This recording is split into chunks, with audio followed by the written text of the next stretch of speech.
talking to your cat? Here we go.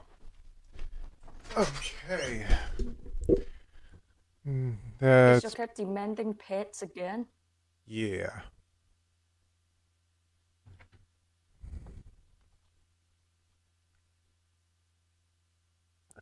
Let's see here.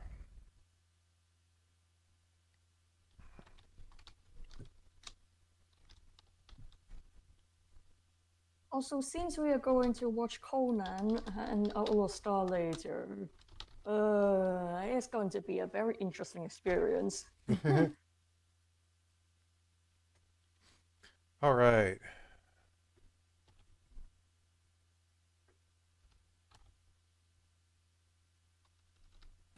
Boop doop.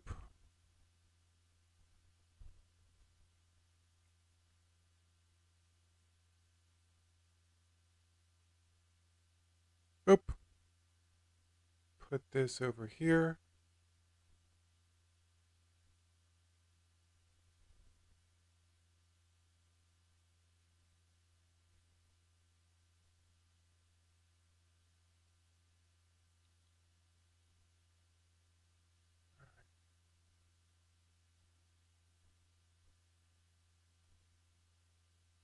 I'll close this. Get this over here. I gotta share this with you so you can actually read it. Go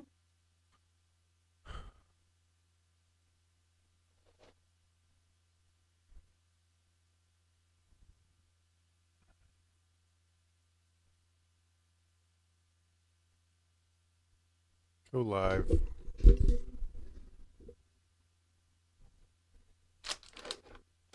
Okay. Time to get started.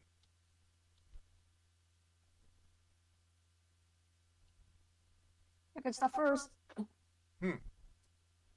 Okay. We continue with... Oh, let me just see YouTube better. Okay, there we go. We continue with Chapter 8. Shit. The Cave of Secrets! Okay. Barbara and Jack were riding on Fire Dragon over the ocean in pursuit of the Aerodactyl.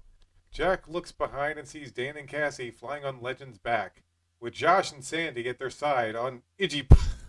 I forgot. There's a Pidgeot with the nickname Itchy Pot in this story.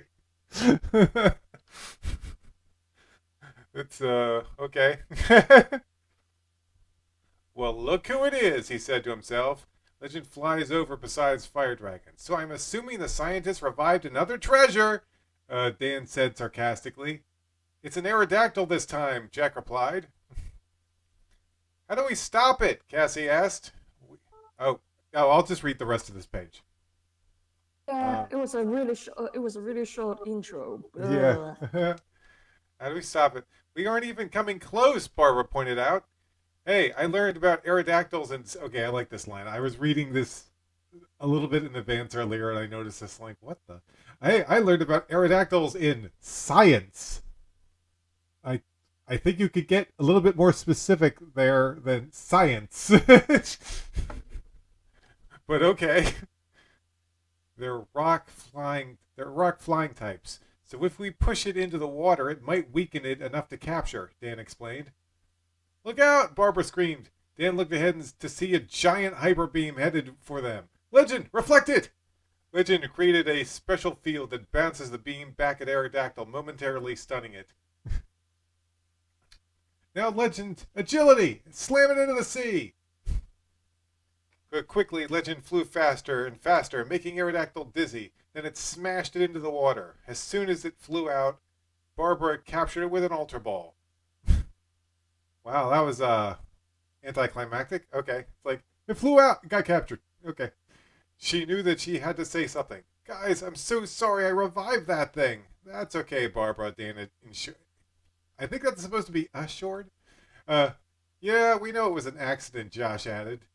Freaking, except the last time they revived fossils, it's the exact same thing happened.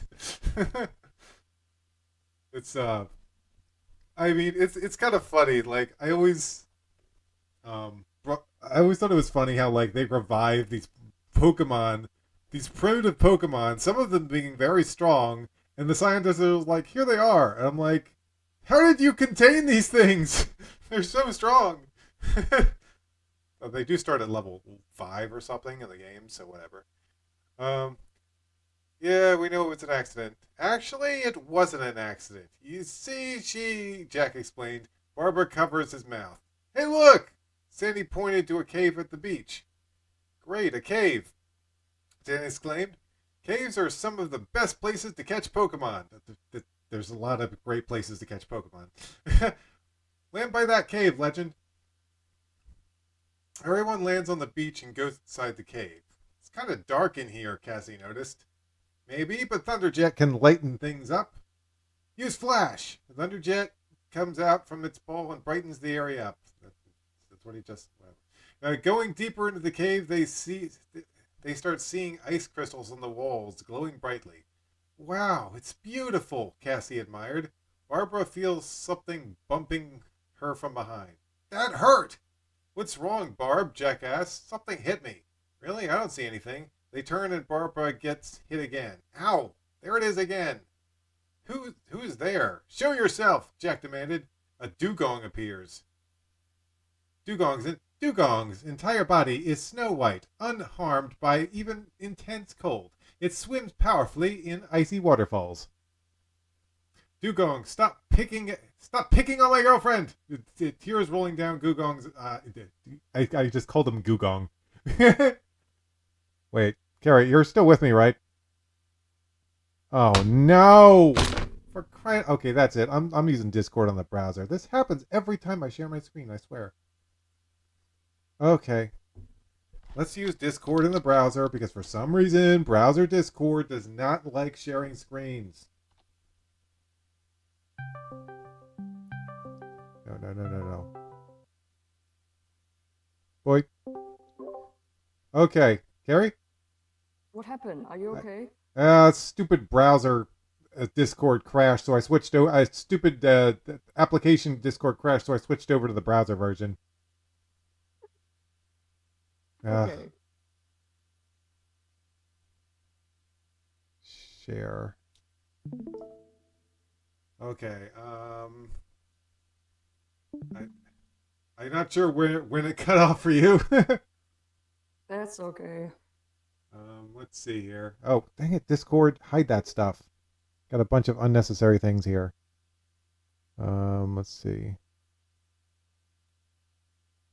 There we go. Get those out of the way. No, Boofy, stay. Okay. Let's see. Okay, let me make sure I can see everything properly. That's good. Okay, cool. Alrighty then. Sorry about that, guys. We got some technical difficulties. Where did it cut off for you, Carrie? In the middle of the the second page. Okay. So it wasn't too far off. Let's see. So around the part where Dan was like, they found the cave. I think I was like, ooh, how do we stop it with the? Okay. So yeah, let's see. How do we stop it? Well, that's the very beginning. Okay. We aren't even coming close, Barbara pointed out. Hey, I learned about Aerodactyls. Okay, so I pointed this out. It's like, they're like, hey, I learned about Aerodactyls in science. And I'm like, I think it could get a little bit more specific than just science, but okay. Science. Just science. They're rock flying type, so if we push it into the water, it might weaken it enough to capture, Dan explained. Look out, Barbara! Look out, Barbara screamed. Dan looks ahead and sees the giant hyper beam headed for him. Legend, reflect it! Legend creates a special field that bounces the beam back at Aerodactyl, momentarily stunning it. Now, Legend, agility and slam it into the sea! Quickly, Legend flew faster and faster, making Aerodactyl dizzy, and then smashed it into the water. As soon as it flew out, Barbara captured it with an Ultra Ball. You know, I was saying how kind of anticlimactic that is. It's like, oh, here's a ball. It was a very quick fight. Yeah. But it is a level 5 Aerodactyl, so... which does lead me to question why it knew Hyper Beam, but whatever. She knew that she had to do. It's anime logic. She knew she had to say something. Guys, I'm sorry I revived that thing. That's okay, Barbara. Dan, this is supposed to be assured, not insured. Yeah, we knew it was an accident. We know it was an accident. Josh added. Actually, it wasn't an accident. You see. She. Jack explained. Barbara covers his mouth. Hey, look! Sandy pointed to a cave on the beach. Great, a cave! Great, a cave! Dan exclaimed. Caves are some of the best places to catch Pokemon.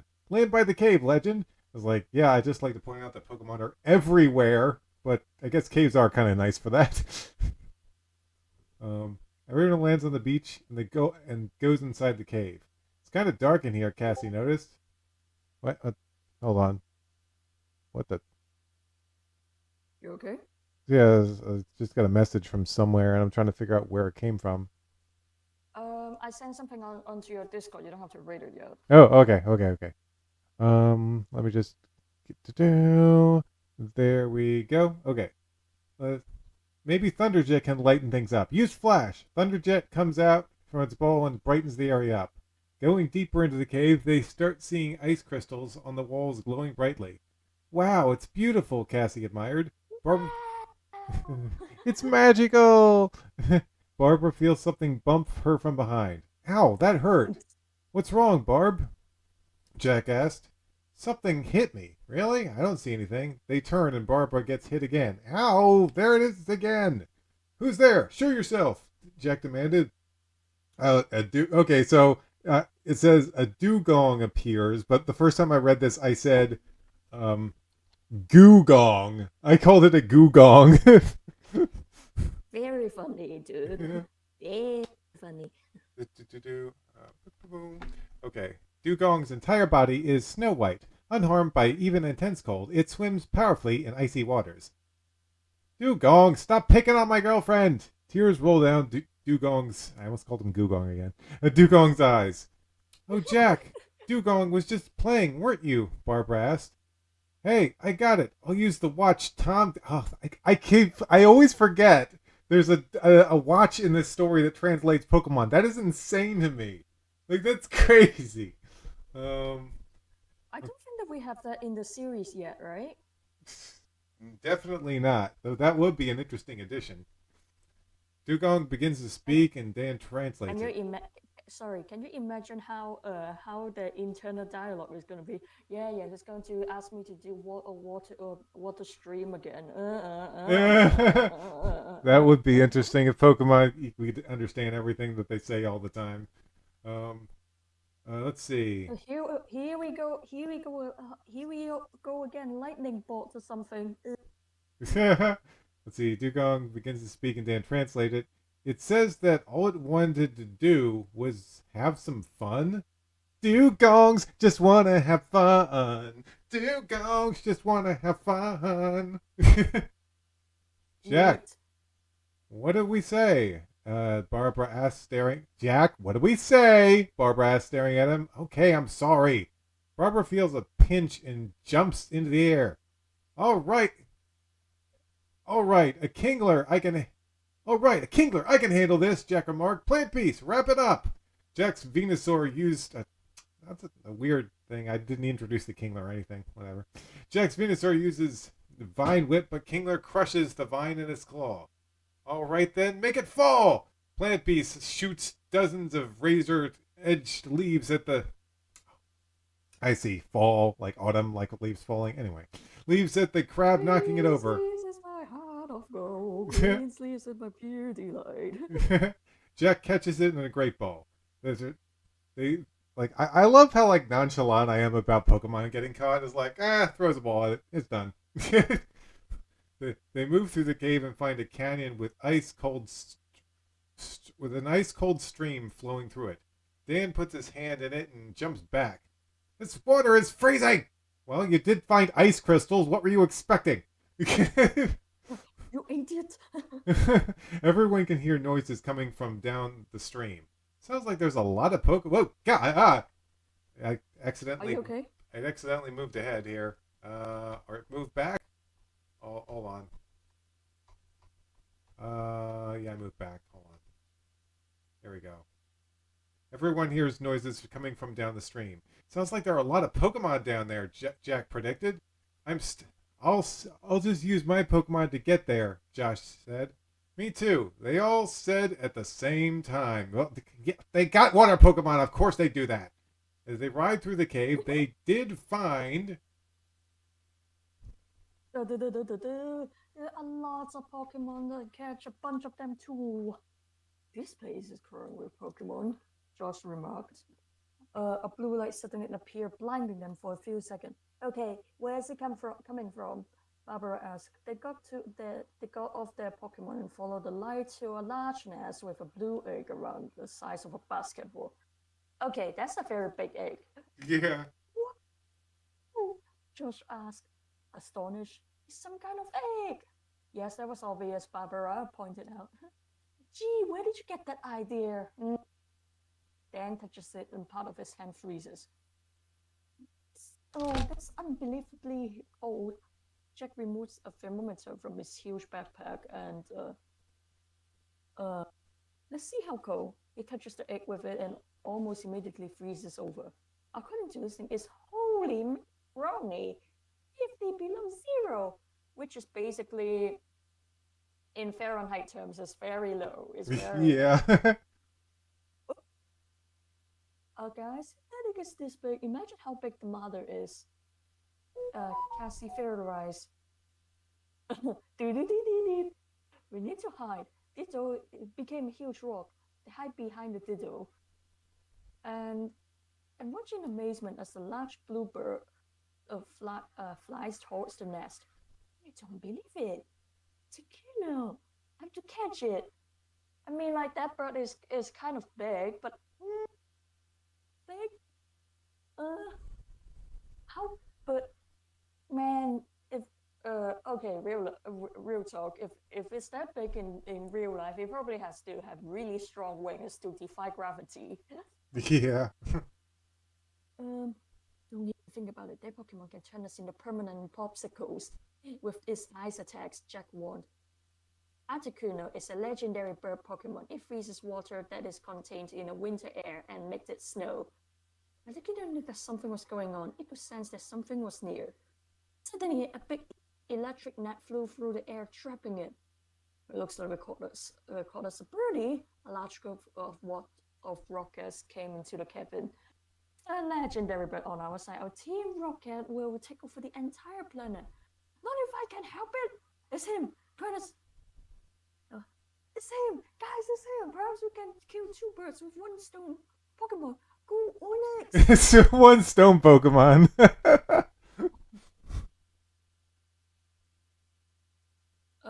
The leading rocket cried, Legend, use Blizzard! Legend opened his mouth and blasted the rock snake with an ice. Excuse me, it was nasty. With an ice attack, but it also made the roof crumble. Ditto turned into a hot tent. A tent covered them from the avalanche, and then remember, Articuno and the egg. Legend set Articuno free. I will get the egg. No, Dad, you idiot! Cassie exclaimed, but he had already left. Quickly, Dan moves through the room, dodging rock after rock, and he is able to move the nest out of harm's way. Legend frees Articuno from its electric prison. Let's get out of here, the rockets cried. They make it past the exit just before it is sealed with boulders. Great, now we are trapped here, Barbara complained. Oh, but I think we have a bigger problem. I think we have bigger problems now. Jack exclaimed. Articuno approached them, but it didn't attack. Instead, it spoke to them. Dan quickly used the translator.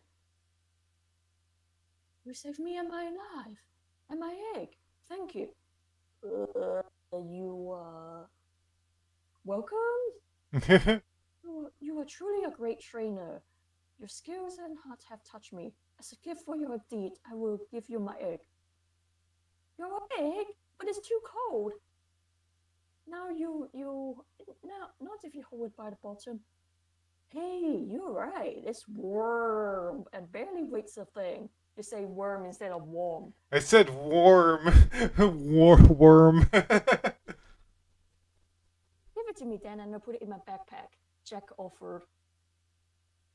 I will send you something very funny that I found on Tumblr, but we are going to look through it after we finish the chapter, our video today.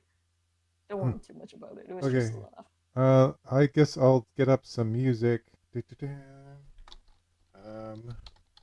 Pokemon. I wonder if Pokemon Pinball has an interesting soundtrack. There's that message. Oh, that's right. You're sending me stuff. Yeah, I'm also sending you stuff. You don't worry about it. Pokemon Pinball soundtrack. 28 minutes. Sure, that works.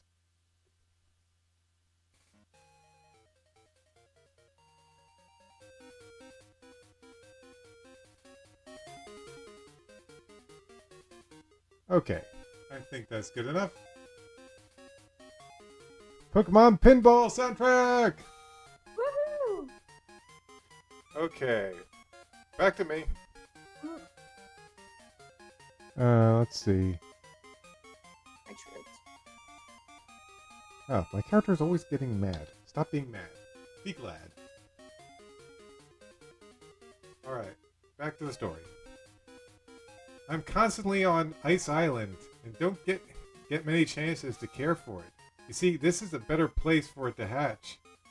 Remember to keep it warm. You see, how do we get out of here? Cassie asked. There's a small hole in the floor around here that leads to another exit. Ah! Cassie screamed, falling through the floor. Well, we were just talking about that. Cassie, what the heck? Cassie. Are you okay? Hey, Cassie! Thanks for everything, Articuno, but we gotta go now! They follow Cassie through the hole and come into another part of the cave. Wait, everyone's falling through the hole? Why would you... Wait a second. If your friend chose to fall through a cave hole, would you do it too? Cassie thanks everyone. No, Articuno. It's just Indiana Jones cliche. It's like, hey guys, where? Falling through holes. Falling through holes is no joyride, Josh declared. Sigh! Another sound. Jack asked. Barbara was lifted off the ground and thrown into a deep pond. Help! Barbara! I wrote this and I'm confused. What's going on right now? Don't worry, you're not reading my fanfic from years ago that I wrote with the help of Google Translate. But before he could do anything, he was thrown against a wall by an invisible force. Glowing eyes could be seen in the shadows. What is it? Cassie asked, frightened. A Psyduck walked out from the shadows. Psyduck are always tormented by headaches. Could you imagine? What a life. It uses psychic... That is the worst. It uses psychic powers, but it is not known if it intends to do so. So, you want to play rough? Thunderjet can take care of you with a Thunderbolt attack. Thunderjet releases a powerful electric blast, but Psyduck just sends them back. They had forgotten that Barbara was in the water, drowning! But when she was about to lose hope, something pushed her up. It was a dugong. If it was the dugong they had met earlier. Oh, isn't that nice? Save me, dugong. Gong! The seal said happily. Then Barbara saw that Psyduck had hit Dan, Jack, and now it was going after Cassie and Josh. Dugong, you have to do something! Use Ice Beam! Dugong slid onto the land, and before Psyduck could counter it, the blue beam froze it solid. Time to capture it! Go, Ultra Ball! The ball flew through the air and hit Psyduck, catching it in a red beam. Well, now that's more like it. Give it a little bit more, effort in describing the capture. Come on. Dan and Jack were starting to wake up. What happened? Dan asked. Barbara and Dugong saved the day, Cassie answered. That must have been an amnesia Psyduck. Jack explained. They are right. Oh yeah, amnesia Psyduck. I had forgotten about this. I think that was like a special Psyduck you had to get a certain way in the old games. Hold on. Let's see. Amnesia Psyduck event. Hold on. I'm looking this up. I think this was an event in old Pokemon. It was Amnesia Psyduck. It's a reward for filling the Hall of Fame with all 151 Pokemon. Awesome. That is... Damn, that's a lot of effort. That's a lot of work you gotta do to do that.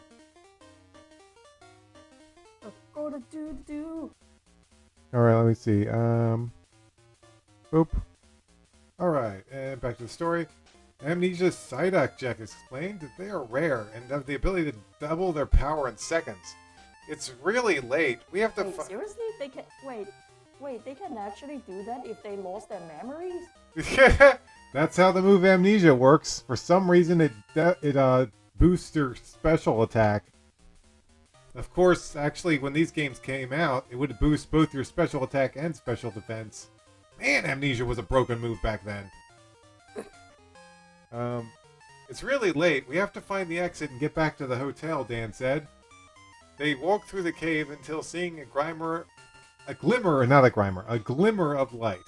It was the exit, and they had found it just in time to see the sun go down. Wow, this is wonderful, Barbara said, staring at it. Gong! They looked back to see the dugong flopping behind them. That is cute. He says he wants to go with you, Barbara, Dan translated. Oh, Dugong, of course you can come. Dugong goes inside Barbara's Pokeball. I'm gonna name him Dewey. And then you're gonna... Nope. Yes, I'm sure Huey and Louie will be along shortly, Jack joked. It's a DuckTales reference, everyone! Come on, everyone. We'd better get back and get some sleep, because we'll be leaving in the morning, Dan reminded. They all ride their Pokemon back to the hotel. Sandy decided to stick around to see them off the next day at the dock. Morning came, and they had to say goodbye to Sandy. Wow, that was a weird way of, saying that, but whatever. Sorry we don't have a ticket for you. That's okay. I'll watch you on TV. Come on, Dan. The boat is going to leave without us, Cassie remarked. They all get on a board. That's supposed to be... I'll just change that to a board. That's supposed to be a board. And wave to Sandy. As soon as the boat is out of sight, Sandy turns around to leave, but is stopped in her tracks by Team Rocket. Where are your friends now? Where are your friends now, sis?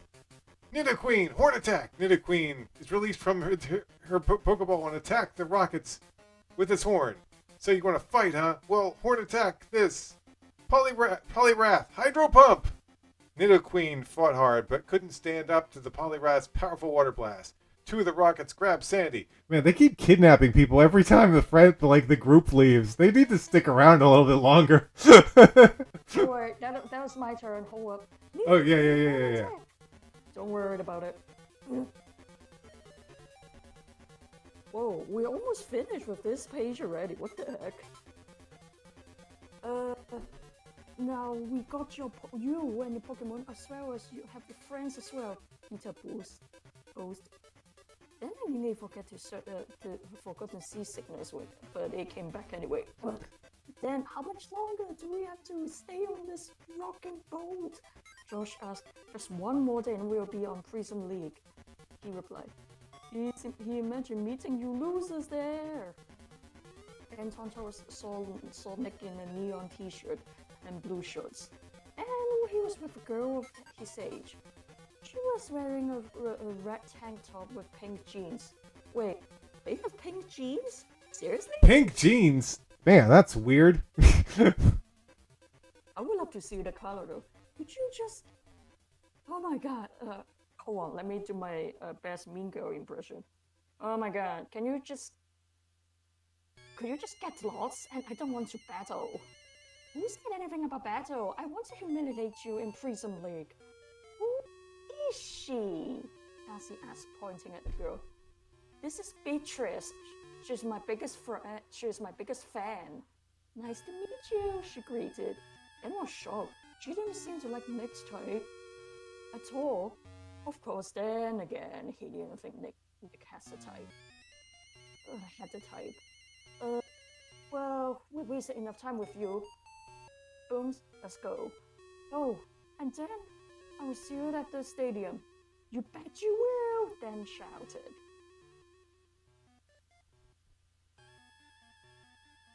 The journey has not been easy, but at last, Prism Island. Hold on. Something's not right here. This is not supposed to be formatted like this.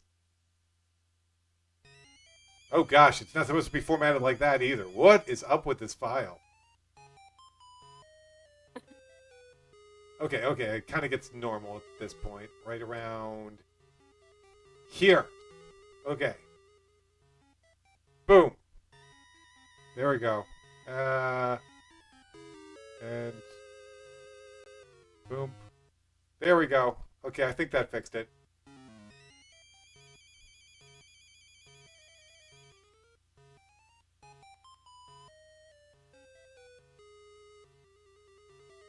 Did you get it? Yeah, I'm just trying to get back to where we left off.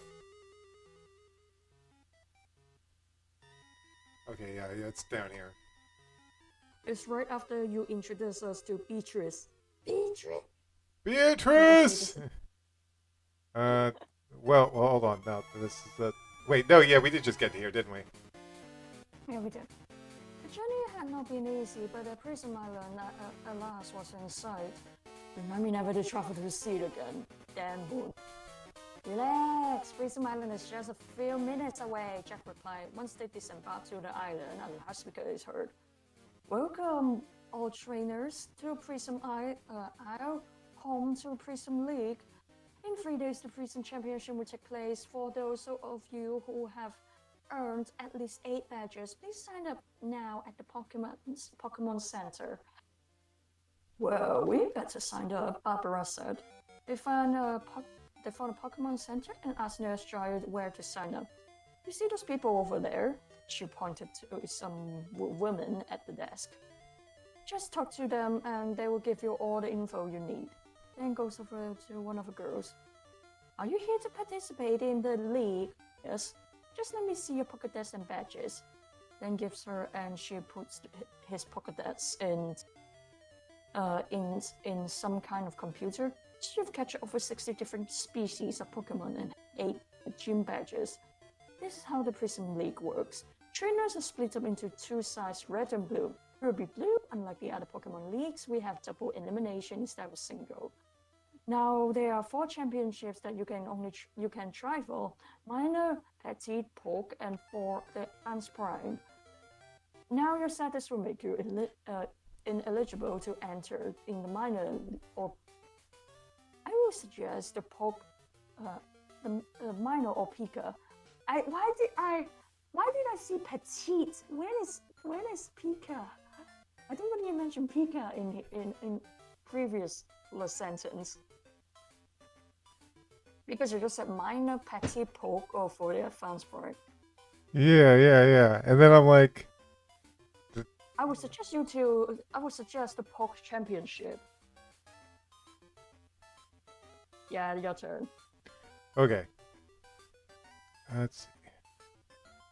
Now there. Wait.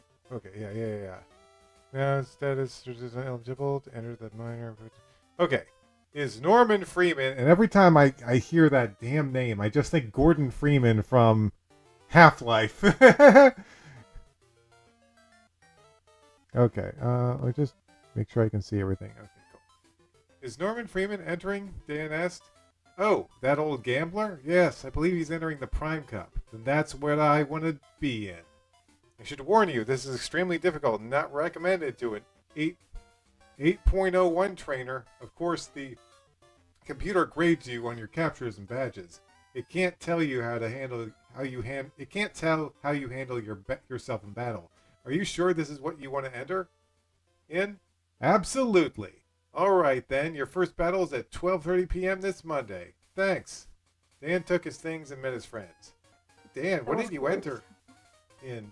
Cassie asked. The Prime Cup. Oh, gee, Dan, that's the hardest one. I entered into the Poke Cup, Barbara remarked. By the way, these cups that I'm talking about, it's not called the Prism League, but these are all based on cups you can compete in Pokemon Stadium on the N64. This is basically what I based the Prism League on. Let's see. I'm in the Prime Cup, Dan, Josh informed. Maybe we'll battle each other. I also entered there. I'm an 8.09 trainer, Jack said. What did you enter in Cassie? Dan asked. The Petite Cup. I thought you were better than that, he remarked. What do you mean? It's great. It's just that I like to fight younger Pokemon. Oh? Jack pulled a folder paper out of his backpack. I got a map of the area. Check it out. They have an arcade here. They have an arcade! Oh, that's fucking awesome! A lab over here. Gym Leader's Castle here, and Dan stopped Jack from going on. What's Gym Leader Castle? Every year around this time, gym leaders come from all around to have a conference and talk about changes. They also have Pokemon battles with each other, and the 8 who last the longest challenge trainers to see how far they get to the top. This sounds like an opportunity, Dan planned. It's a damn plan. Not now, Dan. I figured we'd head over to the free battle zone and get in on some extra training, Jack said, realizing what he was up to. Hey, Dan, someone called. Dan recognized the voice right away. Jason, you're here. Jason was dressed up in gray shorts, a red t-shirt. Jason!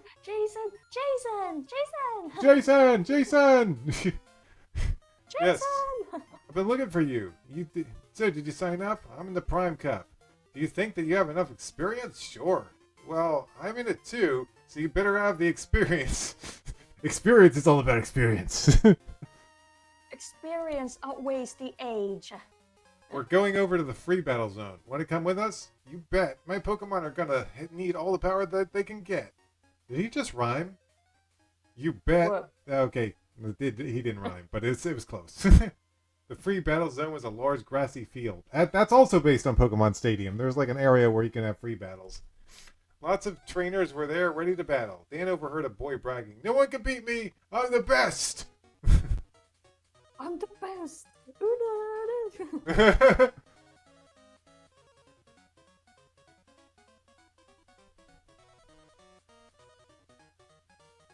Your turn.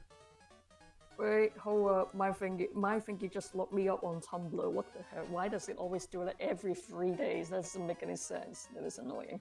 Where the hell am I? Okay, there we are. So he thinks that he's the best. I will show him. Well, if you're so good, then I challenge you to a 2-on-2 battle. You're on. Yeah, the autocorrect. They just go you're on. Wait. I'll tell you what. You're on. That's supposed to be you are on. That's one of the stuff I saw in YouTube comments. Sometimes I would just cringe when people type like that. Vaporeon, Exit Armor, Eevee's Waterstone Evolution, huh? Wait, no, you're on. I will use Vaporeon. Eevee's Waterstone Evolution, eh? Then I will use Eevee's Thunderstone Evolution. Go, Thunderjet! Vaporeon, Exit Armor. Vaporeon makes itself vanish. Watch it then. Vaporeon's defense just went way up. Josh cautioned. Yeah, but that won't help against electric attacks like Thunderbolt. Lightning Bolt. Guys, come on. Thunderjet tried to Thunderbolt, but it couldn't see where to aim and missed. Vaporeon tackled it. Vaporeon's speed is nothing compared to Thunderjet's. Thunderjet quick attack. Vaporeon becomes visible if Thunderjet hits it hard. Okay, now that is feasible. Use a Thunder attack. Thunderjet lets a powerful lightning bolt down from the sky and striking Vaporeon. Okay, but I had Dugtrio to go. You expect me to leave the electric Pokemon out against a ground type? No way. Return Thunderbolt. Go on. Blow them away, Snow Queen. Look at the jinx that Dan had traded for. Before the trainer could call out his command, the Dugtrio was frozen in cold blast. Okay, you win. The boy confessed, running off. Don't expect no Bactos is going to be that easy then. Cassie warned. Wait, I've been looking at the map and it says that there's a trading center. Josh said, I'm going to see if I can get Mr. Mime. Pokemon trading, that sounds cool. I will go with you. Dan told him. Jason is the only one who stays for more battles. The trading center was next to the Pokeball. Inside, a teenage boy greeted him. Hello, I'm Wyron. This is my trading center. I have just about everything from Arboros to Zubat. My name is Josh, and I'm looking for a Mr. Mime. But they say one Pokemon deserves another. What do you have for me? Well, I do have a picture. No thanks, but I would like to trade for that Ditto. Oh no, I can't trade Ditto for anything. He and I have been friends since I was a little kid. But I can have an extra Chansey. Well, fine, it's a trade. I'll go talk to Emily. Josh runs over to a Fisher phone. Can I interest any of you in a trade? No, I don't think so. Not unless you have a Clefairy. Dan said, glaring at Cassie. Aren't you ever going to forget that? She complained. Clefairy, I have one of those, but it will take a rare Pokemon such as Polygon. Just one of those. Dan rushed over to her phone and started calling Emily. Dan, I'm talking to her right now. Poor Emily. Poor Emily. The abused orphan.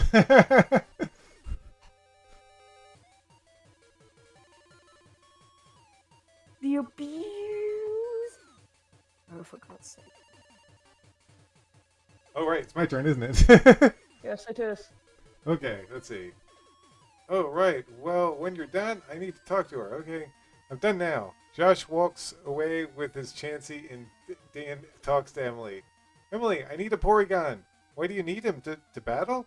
No, I want to trade it. Emily was very shocked by this. Well, okay, Dan. She called Porygon in, but Dan could tell something was wrong. Emily began to cry. What's wrong? Then he remembered how Porygon and Emily had been so close since they... Once again, Dan abusing Emily. I can't stand it. Sucks balls, man. Yeah, seriously. Remembered how Porygon and Emily had been so close since they met, and now he was trading it. What was I thinking? Stop crying. I'm not trading Porygon. You're not? No, I can stay. It can stay on the ranch with you. Emily smiled at him and Porygon. Don't smile at him. He doesn't deserve it, Emily.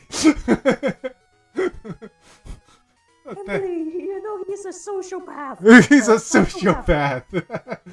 Is it a psychopath or something? What is the word for doing? I don't know.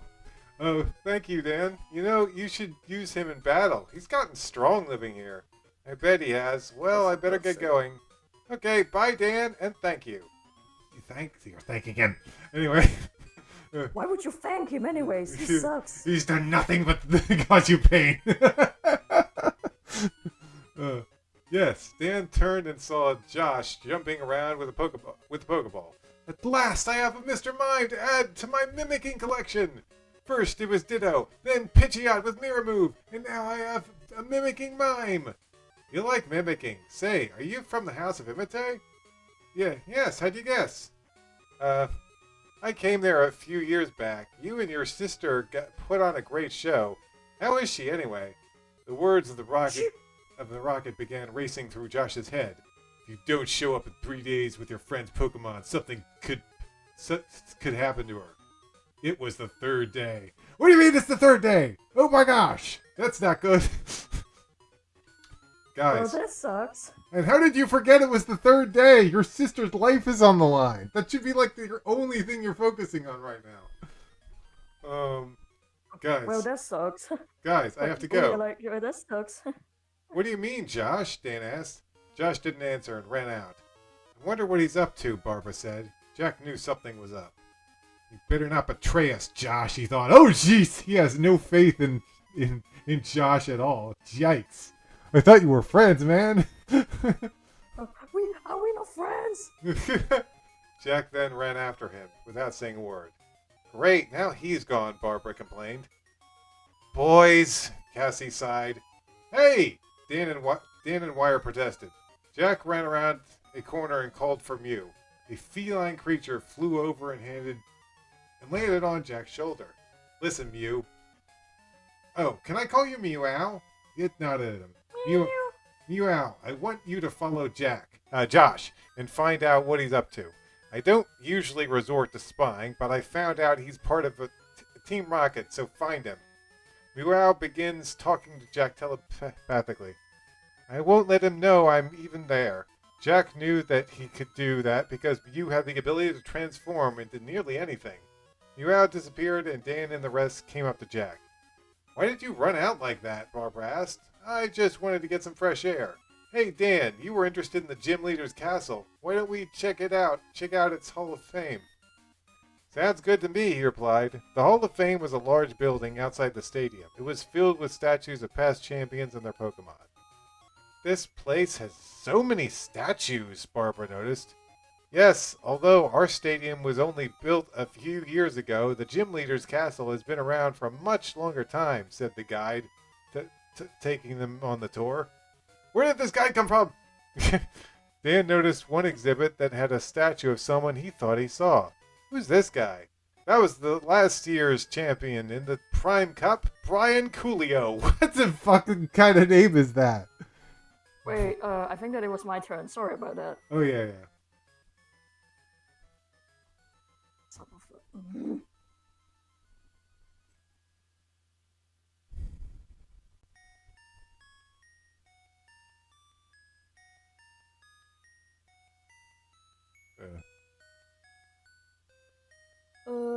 That was last year's chairman Prime Cup, Brian Coolio. Okay.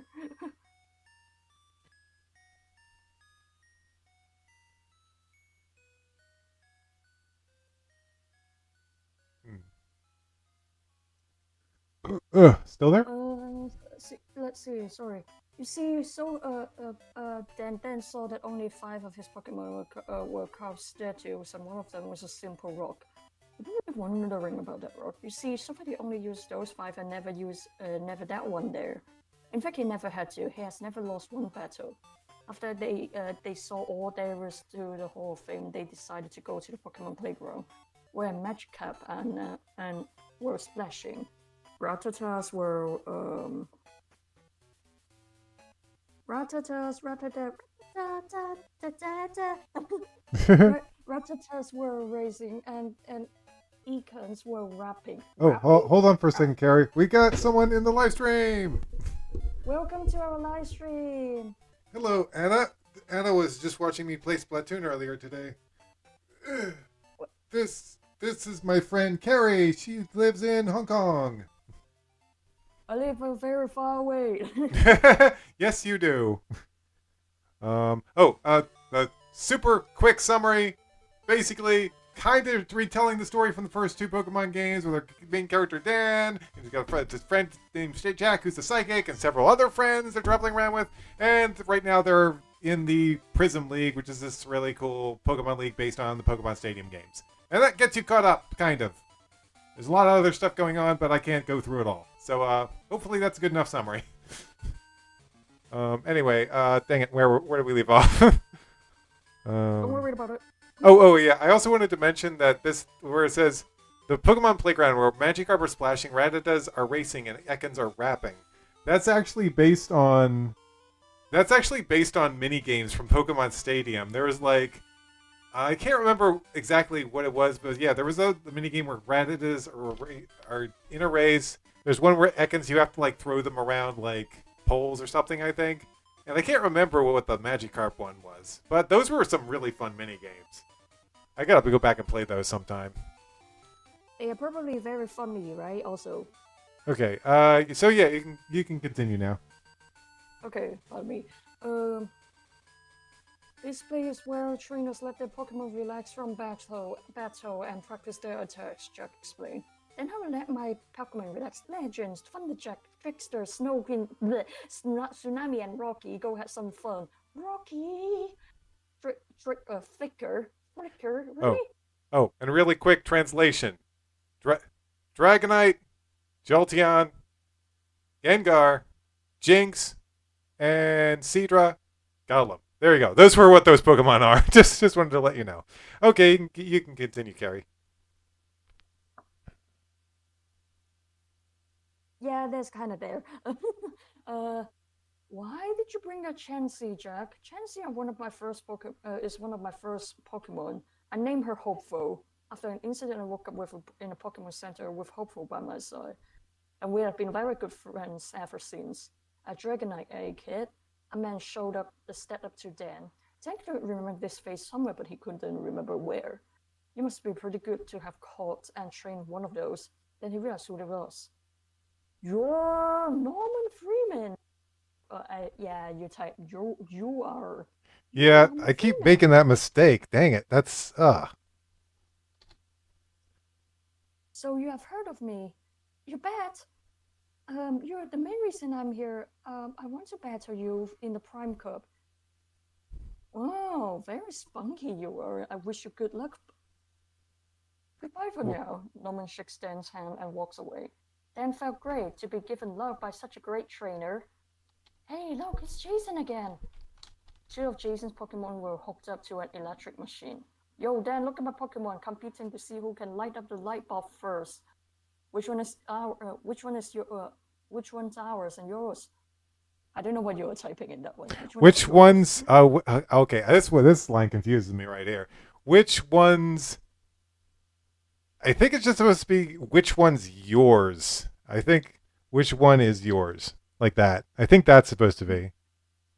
Okay. Pikachu and the Electabuzz. Electric types are my favorite. The Pokemon use their Thunderbolts and Electabuzz wins fast. If major power outage occurs, it is certain that Electabuzz has eaten electricity at the power plant. The Pokédex informed. Do you guys think we should look for Josh? Barbara asked, worried. He can take care of himself. Meanwhile, George was running to the center, followed by Meow. Okay. I wanted to point out. Let's see. Anna says she might fall asleep because of the rain. Yeah, the rain can be very relaxing to listen to. Okay. My turn. Yes, it is. He senses something. He's being watched. He turns around to look, and Meow teleports away. It must be my imagination, he thought to himself, going into the center. Meow followed him in the shape of a bush. He turned into a bush. That's funny. He gets to a phone and dials the Team Rocket hotline number. I like that it's called the Team Rocket hotline number. Like it's something. Kids, you should call our number for just. Oh, Carrie, you probably didn't have those. I don't know if I've ever brought this up, but What do you mean? did you know about like is this kind of during the, I guess, 90s when there'd be like this thing where there'd be these commercials and like a character like Santa Claus or like I think you mentioned something about them making a call in the evening or something. yeah, No, yeah, yeah. actually, not in the evening. But like a Those character would be in the commercial and they'd be like, "Hey," there was one for He-Man too, but they'd be like, "Hey, it's me, your best friend, He-Man! Santa Claus. You can call me and talk to me for like 25 cents a minute." $10 You or could $1. and to just get your parents' permission, which is like it's such a scam. Like kids are gonna be charging their parents like phone bills up. It's so crazy. But yeah, But that's it's kind of wholesome in a way because the kids are like, I have some problems. Can you help me out with this, and yeah, no problem. that, 50 cents a yeah. minute, kid. um, I was like, this is not the problem solving hotline, dude. but yeah, that's what I thought of when I saw the Team Rocket hotline number. That's funny. Um, he got a machine on the other end. Thank you And for also, call. Oh my gosh, no, he got a uh, machine? Seriously? Thank you for calling the no, Team we Rocket. don't have we do have one of those things over here, but we do have a hotline on what the hell is this? Sorry, I was also playing with Dragon City in the meantime while I was waiting for my turn. Okay. I got but at the moment we got hotlines that is preventing trigger warned trigger warning for mental health issues, and also when you're feeling a little bit too intense, that kind of stuff. Yeah. There will be Well, those sound like there's a 20 yeah. there's a 24-hour hotline that you can go call. Recently, they are just trying to hire some more volunteers to go get trained and try to talk to people, because the place where I live is getting more depressing, and we got more depressed people. Yeah. Anyway, there's someone else in the stream. It's Junior Lumsden. Hey, what's up? Welcome to the thing. Yeah, Good we're to see just you. yeah, we're just reading my old fan fiction that I wrote years ago, like long time ago, so many years ago. So yeah, just kind of reading this for fun. And once again, every time someone joins, I like to do a quick super summary. So kind of we retold the story of Mew. Okay, so yeah, we kind of retold the story of Pokemon Fire Red with different characters. Dan's the main character. He uses dragons, and he's got a friend named Jackie who uses psychics. And there's a bunch of other characters and stuff, but I can't really get into that. All I need to say now is that they're on an island doing a tournament, and it's kind of based on Pokemon Stadium. Ooh, so yeah, got that out of the way. and yeah, Mew. Mew is the character Jack's Mew. Basically nicknamed it. He actually nicknamed it like a page ago or something. Let's see. Turned around. Look, and Mew teleported away. I think I entered this incorrectly. Hold on. Hold on. There we go. I deleted an entire paragraph.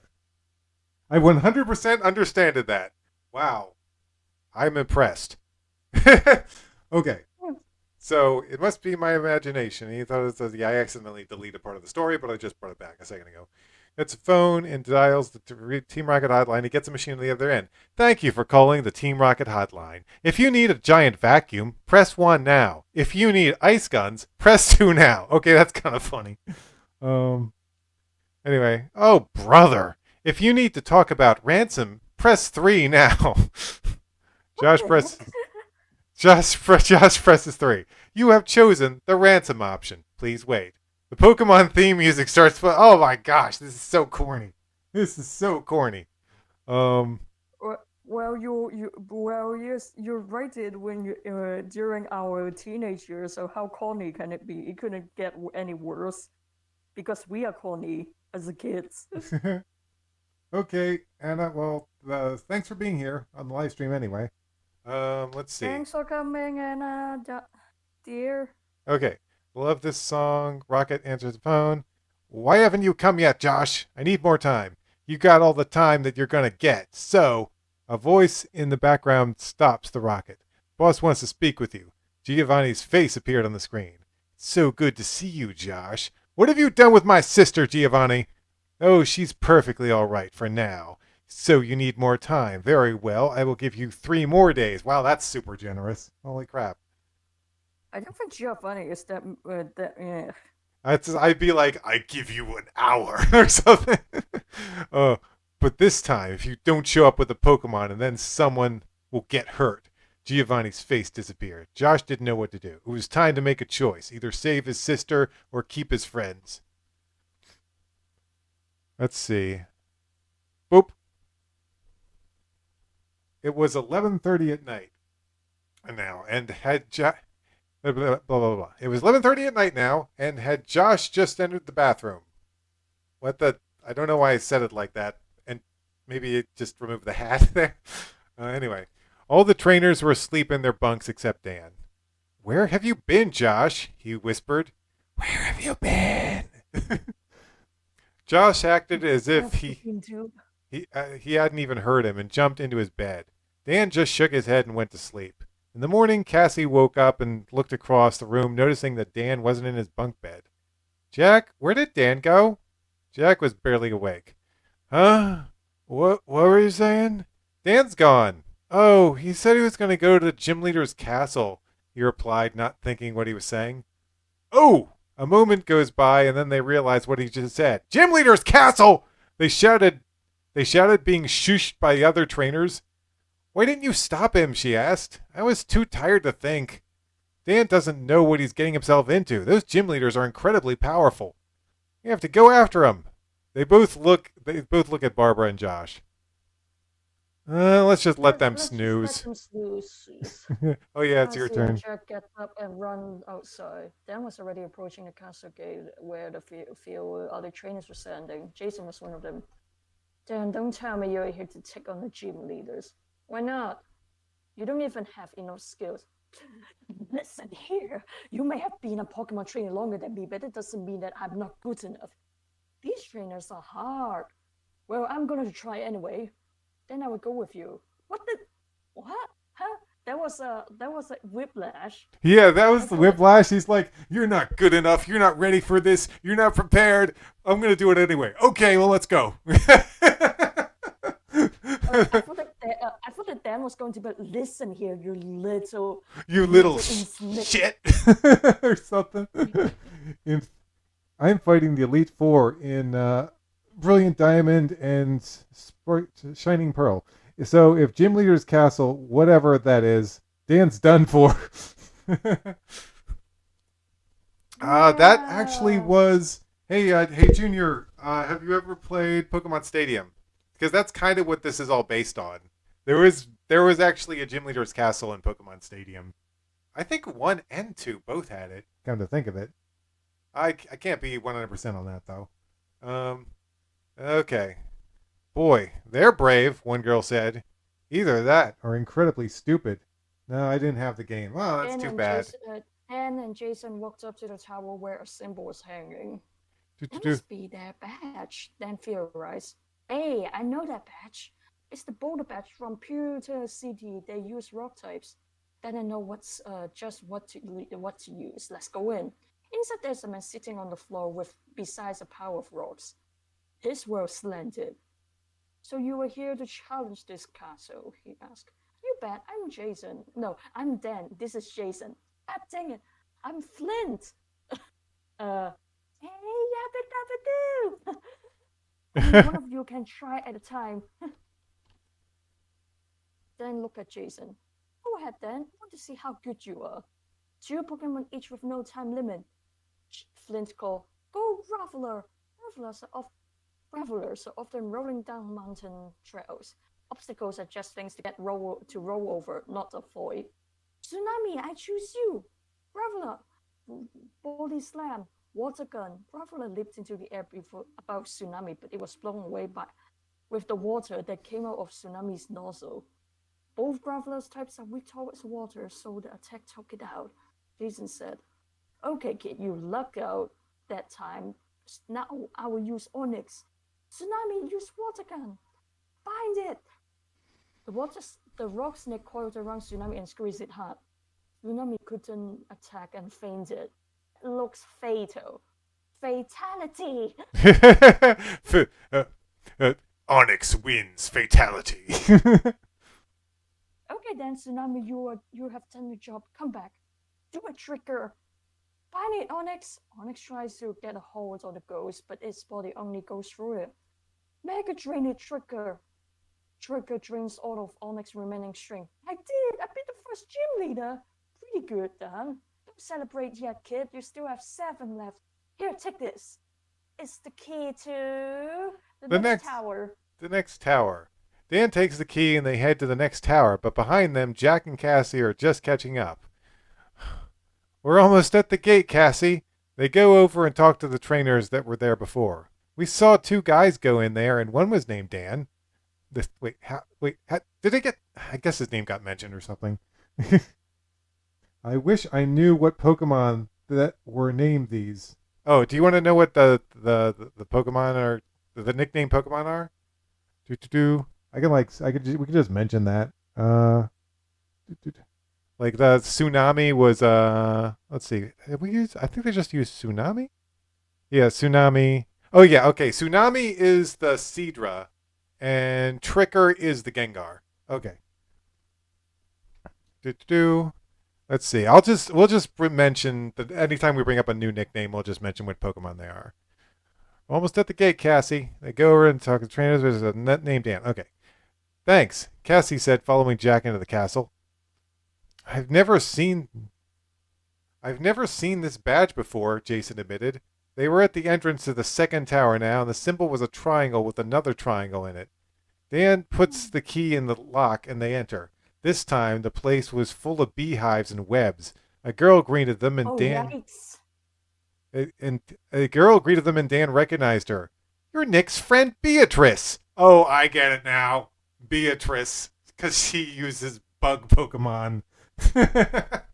Okay. Yeah, that was It a makes me one. It makes me wonder because I have a friend who is a girl and she likes bugs as well, huh. and she actually have spiders as pets. Oh, wow.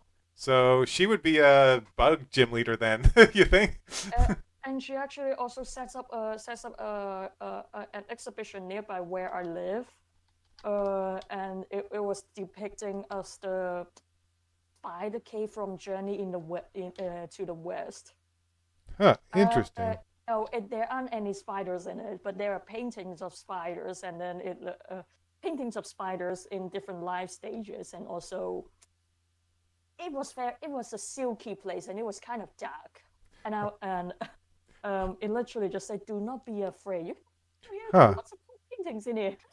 Oh, let's see. Junior is asking, I have homebrewed Wii. Should I download? Wait, should I download Pokemon Stadium? Um, yeah, that's a tricky question to answer because, like, Dude, Pokemon Stadium is a great game, and I definitely would recommend it to anyone who likes Pokemon. The one thing, though, is it was on the N64, and it actually used the transfer pack accessory, and so you could actually insert your old Pokemon game card cartridges into the transfer pack on the N64 and use your own Pokemon. So that was the coolest part of it, is that you could use your own Pokemon and they were in 3D and stuff. I mean, yeah, Pokemon in 3D. That was such a novel thing back then. But I know all the games are in 3D now, but back then it was really impressive. So yeah, you but could. at the moment, but if you were going to say 2D is making a comeback because 3D is getting overrated, everything looks kind of the same. Yeah. Pokemon in 3D. Yeah, that was my reaction back when that game came out. I was like, oh my gosh, Pokemon in 3D. What? What? It's I think that you were like like, like that. oh my gosh. I 100%ed those games. Those were fun games. So yeah, like the best experience is either to get an N64 transfer pack and all the games, blah blah blah blah. That's kind of pricey though. It's the I would recommend, if you got a computer, just get the N64 emulator and a Game Boy emulator, and that way you can raise up some Pokemon, and it'll be compatible. I've never done it, but I think you can do that. Anyway, uh, a lot more It's gonna be complicated than just fun. getting it on your Enjoy Wii, it. though. A lot more complicated than just getting it on your Wii, though, unfortunately. But okay, so here's the thing, real quick, just quick tangent on Pokemon Stadium 2. Pokemon Stadium, either one, honestly. You can actually play those games without having your own Pokemon in like the regular games, but their rental Pokemon and their move sets are garbage. They have some of the worst move sets I've ever seen in the Pokemon series. I don't know You who cannot change chose the move set. You cannot change the move set, right? Because you can't it change the was move rent. set. They're like they're just set, and whoever chose the move sets doesn't know how to play Pokemon because they are the worst moves in Pokemon history that they chose. So weird. Oh yeah, it's a challenge. If you want to get a good challenge out of that, absolutely, you should just use the rental Pokemon. So yeah, go for it. I'd But you still say it's probably at are its going to best. get very annoyed. You're like, I'm going to play for a game. No, you are not It's going to like, why play does for one. Alakazam not have an offensive psychic move? What is this nonsense? I That remember is Alakazam's that sucks. I remember Alakazam's moveset being total garbage. Don't even bother with that thing. Let's see. Anyway, I guess I'll get back to the story now. Little Pokemon Stadium tangent. Uh, your next friend Beatrice. That's right, and I'm also leader of the Flora City Gym. Flora City, huh? Bulbasaur, use rollout. I'd like to see that. That'd be interesting. Rolled out. Let's see. Okay. Whoops. I'm entering stings. I'm messing up my own story here. Okay. Very. Let's see. There's this leader of Flurban. I challenge you to a battle for the key. Very well. 3 Pokemon each, and my first shall be Beedrill. Go, Rocky. Rocky's a golem. Just telling you right now, Rocky is a golem. Beedrill, Twin Needle, Rocky harden. Rocky hardens its rocky shell, and then when Beedrill hits it with its spikes, no damage is done. Rocky, rock throw. Beedrill, agility.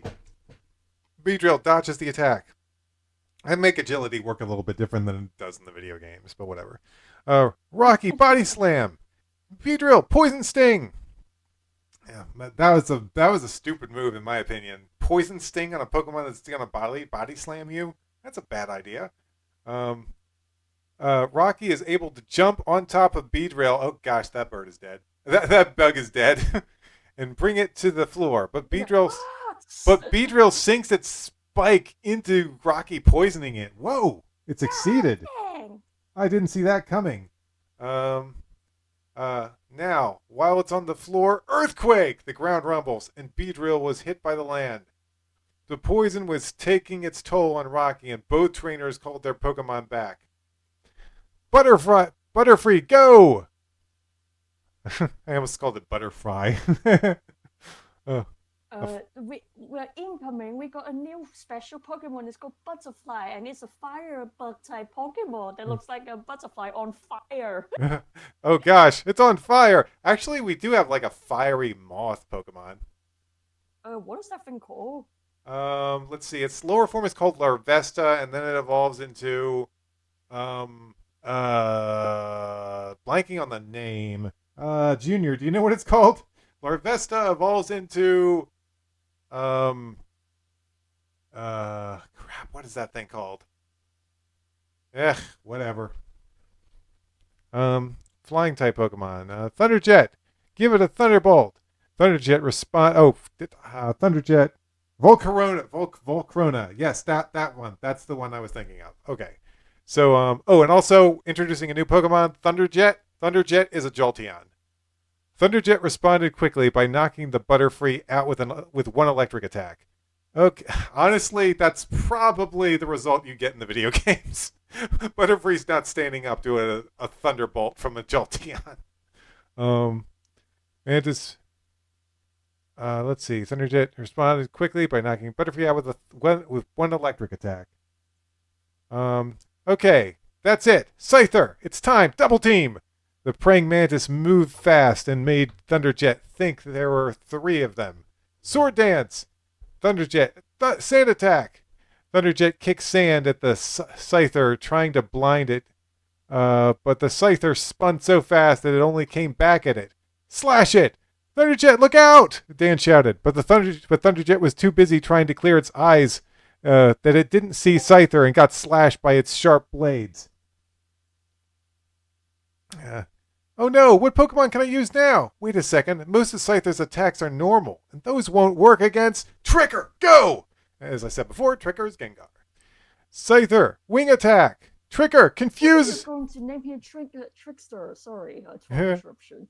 Tricker, confusion ray! Tricker makes a strange pink ball, and it hits Scyther with it confusing it. Yeah, it's gonna make chirpy bird sounds. Scyther didn't know left from right. Okay, Tricker, use your psychic attack. Tricker lifted its hands, pulling Scyther into the air, and then dropped them, slamming it against the ground. Okay, Dan, you have beaten me. Here is the key to the next gym leader. Come on, Jason, let's go. I'm right behind you, Dan. Beatrice is pretty good. Yeah. She's pretty good. All right. But he beats up an old man and then somehow using the power of youth and positivity and also psychopathy to beat the Pokemon stages. And also terrorizing younger kids. Well, and Rocket. I guess we're just reading a story. I'm gonna let Mufasa. Mufasa is my cat. I'm gonna let him in the room real quick. Is your cat being okay? Because your cat is like, Murr. Is he being noisy? Don't make me regret this, kitty. All right. Let's see here. Okay, and next tower at a symbol that Dan recognized. Okay, Carrie, your turn. Okay, hold up. Let me just save this. Do, do, This do. is the Vermilion James badge. Search is was easy to beat last time we faced each other. Inside Search was waiting for them. Just a little bit taller, and there were electric rods all around. Hey kid, haven't I seen you before? About a year ago, I won a Thunder badge from you, and I wish Diglett was here to do it again. Oh, now I remember. Well, don't expect an easy fight this time, because now you'll have to defeat 3 Pokemons. So let's get started. Raichu, go! Raichu, I typed Raichu. Raichu instead of Raichu. Even though that's a very cute name, though.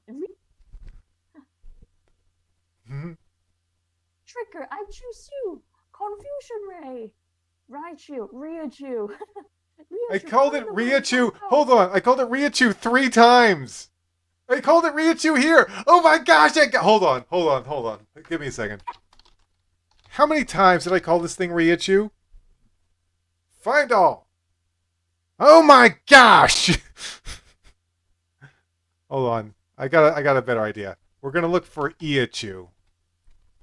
Find all. Replace all with Aichu instead of Raichu. Replace all. Replace all 12. Good. Oh crap! Now I gotta get back to where we were. Shit! Damn it! No! What have I done? You can try to find Raichu by typing "find Raichu." Let's just find Surge. That'll probably find it. Oh, there we go. I found it. You found it. Raichu, Thunder Wave it from above. Trigger fire away at Raichu, but it dodged it, then paralyzed Trigger. Psychic! Thunder! Psychic! Thunder! Trigger was able to send Raichu's thunder back at it. Finish it with Mega Drain! Haunter clutched Raichu and took the last of his energy. That's a very not fatality. Friendship. Wait, hold on. Something doesn't feel right here. Trigger, I choose you. Trigger used Confuse Ray. Raichu Thunderwave it from above. Trigger shot a ray at Raichu, but it dodged it and paralyzed Trigger. Trigger Psychic. Okay, Raichu Thunder. Trigger was able to send Raichu's thunder back at. Am I implying here that Raichu?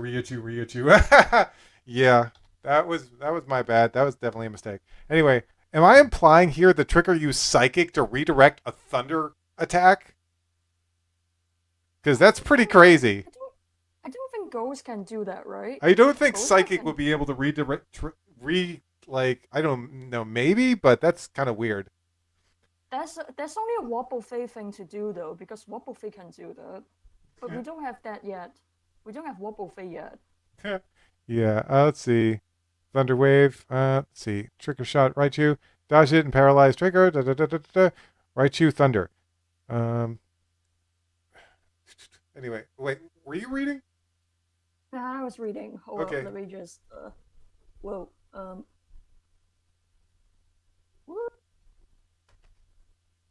Where was I? Like around here, okay. I think. Return, Raichu. Get in that Electabuzz. Are you okay? You just hit a bowl of water? Where's my mouse?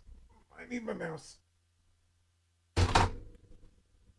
Okay, there we go. Carrie? Finish it with Mega Drain. Yeah. Come back, Trigger. Rocky, deal with it. Electric Burst, Psychic. Rocky, Earthquake.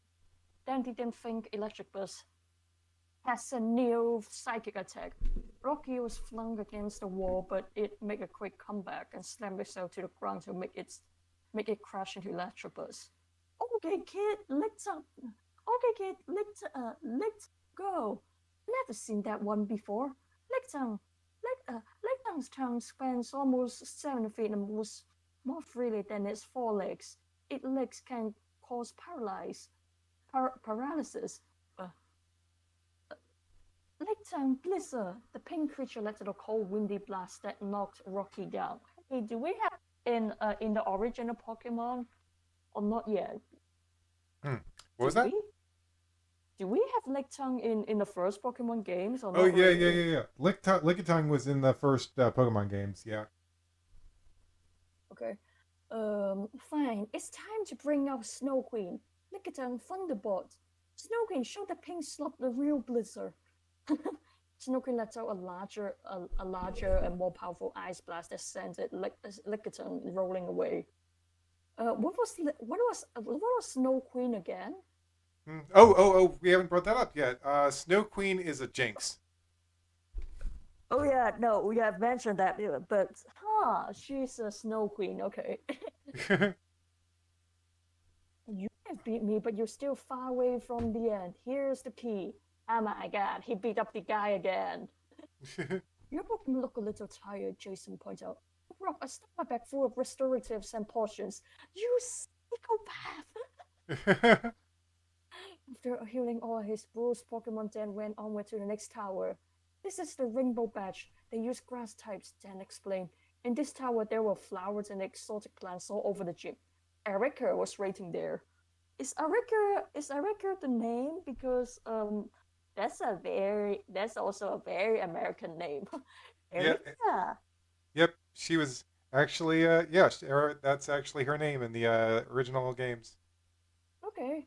We will battle with 3 Pokemon each. I first shall me Dugong. Then I will choose Trigger, Dugong Ice Beam. Wait, why is... I think I might be drawing inspiration from what actually happened in the Gym Leader Tower. I think they might have given the Gym Leader some strange Pokemon choices. Like, I think... I believe that Surge may have had a Lickitung. I'll have to look that up sometime. Anyway. Also, I think that you forget some. I think that you forgot one letter in this page, which I can't remember what it is because I corrected it myself. Oh, okay.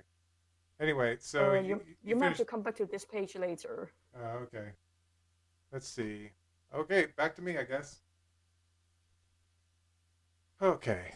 Tricker, Thunderbolt. Indeed. Jason was a little surprised that Dance Haunter knew an electric attack. He knows Thunderbolt? Yep, I figured I'd teach all my Pokemon multiple special abilities. I don't know why I called it an ability there, but whatever. Dugong was zapped away. Very good, but can you beat my Clefable? Clefable, Psychic Blast. What is going on? This is supposed to be Erica, right? Am I going crazy? It's a little tired. Stuff. Rainbow Badge uses grass types. Yeah, she uses grass types. Why is she throwing out all these weird Pokemon choices? Clefairy? Clefable? Did I lose my mind when I was writing this part? This is weird. There's plenty of grass types in this game. Very strange choices going on here. Clefable. Psychic powers. Okay, Tricker. You did your job. Now let's go Snow Queen. Snow Queen, Ice Punch. Clefable, Thunderbolt. Snow Queen hit Clefable with an ice-cold fist, freezing it. Return Clefable. Go Gloom. Okay, finally, she's using a grass type. I mean, I kind of could understand Surge using a Lickitung, because I guess they only wanted him using so many electric types, but why is Erica using all these weird Pokemon? Whatever. Maybe she really did use a bunch of weird Pokemon in Pokemon Stadium. I don't know. Anyway, go Gloom. Snow Queen, it's a grass type. Use Ice Beam. Gloom, Stun Spore. Before Gloom can act, Snow Queen fires a beam that looks like blue lightning. I always did like the way Ice Beam looks in the Pokemon anime. Gloom Stun Spore. Before Gloom can act, blue lightning. Gloom tumbles over. You defeated me. Wow, that was a fast one. Here is the key. Behind Dan, Jack and Cassie were on their way after him. I can't believe Dan already beat 3 of the gym leaders, Cassie remarked. I'm not. We trained hard when we were back at Emily's place. Okay. Moofy, I'm going to have to Surge did have a licky tongue? Okay, so that's why I made him do that. Okay, thanks for looking that up, Junior. Hold on, I gotta move Moofy. He's driving me crazy. Yes. He can come back when we are going to watch anime, I think. Ooh, dang cat always wants to be walking all over my desk. It's okay. Let's see here. Train hard. When we're back at Emily's place, the fifth tower had a heart-shaped badge on it. The soul badge from Fuchsia. This is going to be a tough one, Dan said. Koga was still in his ninja outfit and was inside meditating. Oh, Dan, so you have come to battle me. Dan was a little surprised. How did he know it was him, with both of his eyes shut?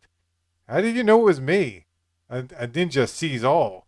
Well, actually, Flint called and told me. Okay, that's kind of funny. That's kind of a funny joke. It's like, I can see everything, Dan.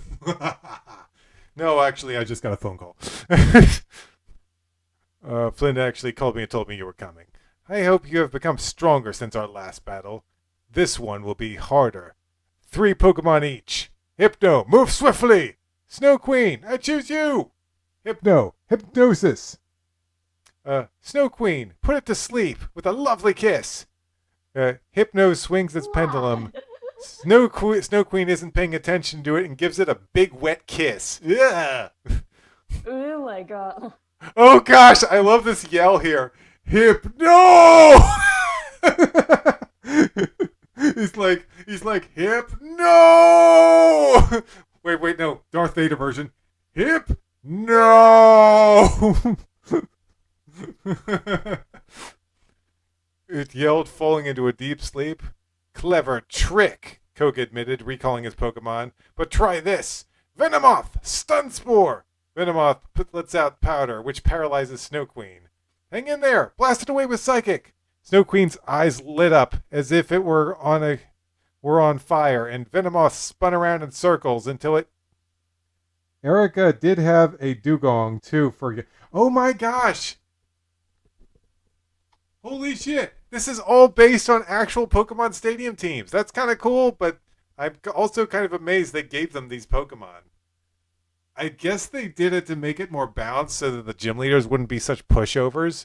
Because if they did just use all one type, it would be very easy to just curb stomp them all. So that's interesting. They really mixed up their teams. Fascinating. Okay. Snow Queen's eyes lit up as if they were on fire, and Venomoth spun around, blah, blah, blah, blah, blah, blah. My eyes! Let's see. As if they were on fire. Venomoth spun around in circles until it couldn't stand it. Snow Queen falls over, and both trainers call back their Pokemon. Wheezing. Toxic will severely poison your Pokemon. Not this one. Dan declares releasing Tricker, because Tricker is already a poison type. Tricker! Psychic! Wheezing flew across the room and into the wall. Oh yeah, because he's getting blasted with psychic power, right? Okay. You're truly a skillful trainer. But beware, the next gym leader, because she is one of the best, Koga warned. Dan! 2 voices shouted. Dan turned around and saw Cassie and Jack running up to him. Why didn't you wait for us? Cassie asked, sounding annoyed. This castle is really hard, Jack scowled. I already got past 5 gym leaders, he said in his... Oh, it's your turn. My bad. No, it's okay. Wait,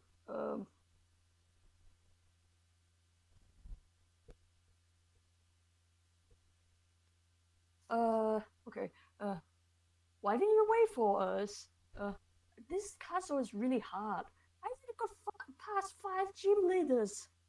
Not bad, but couldn't you have at least waited and told us? I told Jack, damn 3 a.m. in the morning is not the best time to tell me something. Let's go get the key.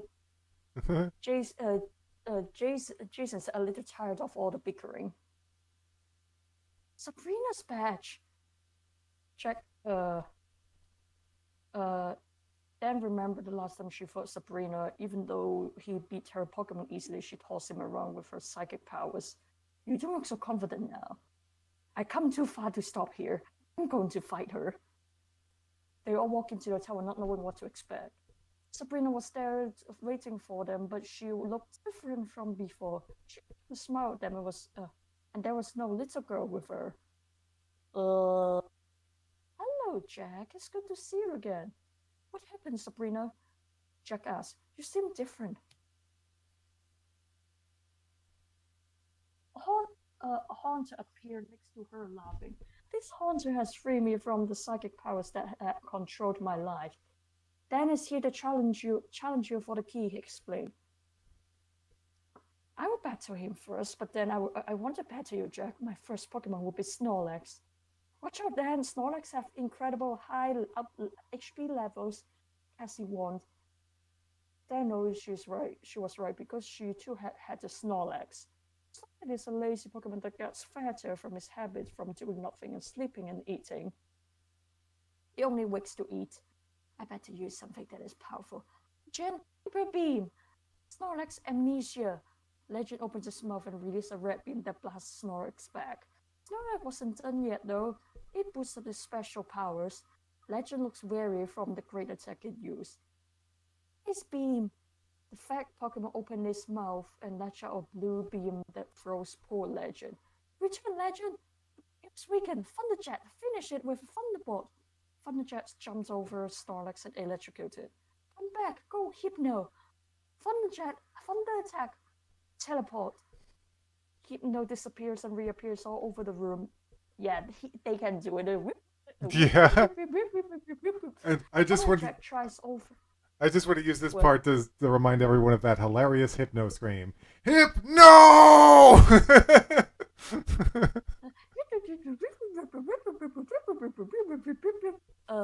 Thunderjack tries over and over to hit it, but it always misses. Mega Kick! Hypno kicks Thunderjack in the side. Thunder! Thunderjack, Thunder! Mega Punch! Hypno leans over Thunderjack, punches it, but Thunderjack sees the opportunity and lightning comes down blasting Hypno. They both call back their Pokemon and realize it's down to one. Sabrina looks at Haunter and points to the battle zone. Okay. Yeah, there we go. If you're going to use your Haunter, then I'll use mine, Dan announced. Go, Tricker! Now this is going to be interesting, Cassie remarked. Haunter, Thunderbolt! Tricker, use Thunderbolt! They fire electric attacks at each other, but they only clash in midair. Psychic Haunter, Psychic Tricker! Haunter blasts Tricker faster, and it floats to the floor. Dan runs over to it. Tricker! I think that Haunter is at a higher level than you are. Maybe we should just give in. Tricker had never seen Dan look so unconfident before. Yeah, Dan is finally getting his ass handed to him. Let's see. What? Oh! Wait a second! Holy shit! My mind is blown. He hasn't evolved his Haunter into a Gengar yet. That's why he said I'm using my own Haunter. It's like I thought he had evolved his Gengar, but he hasn't done that yet.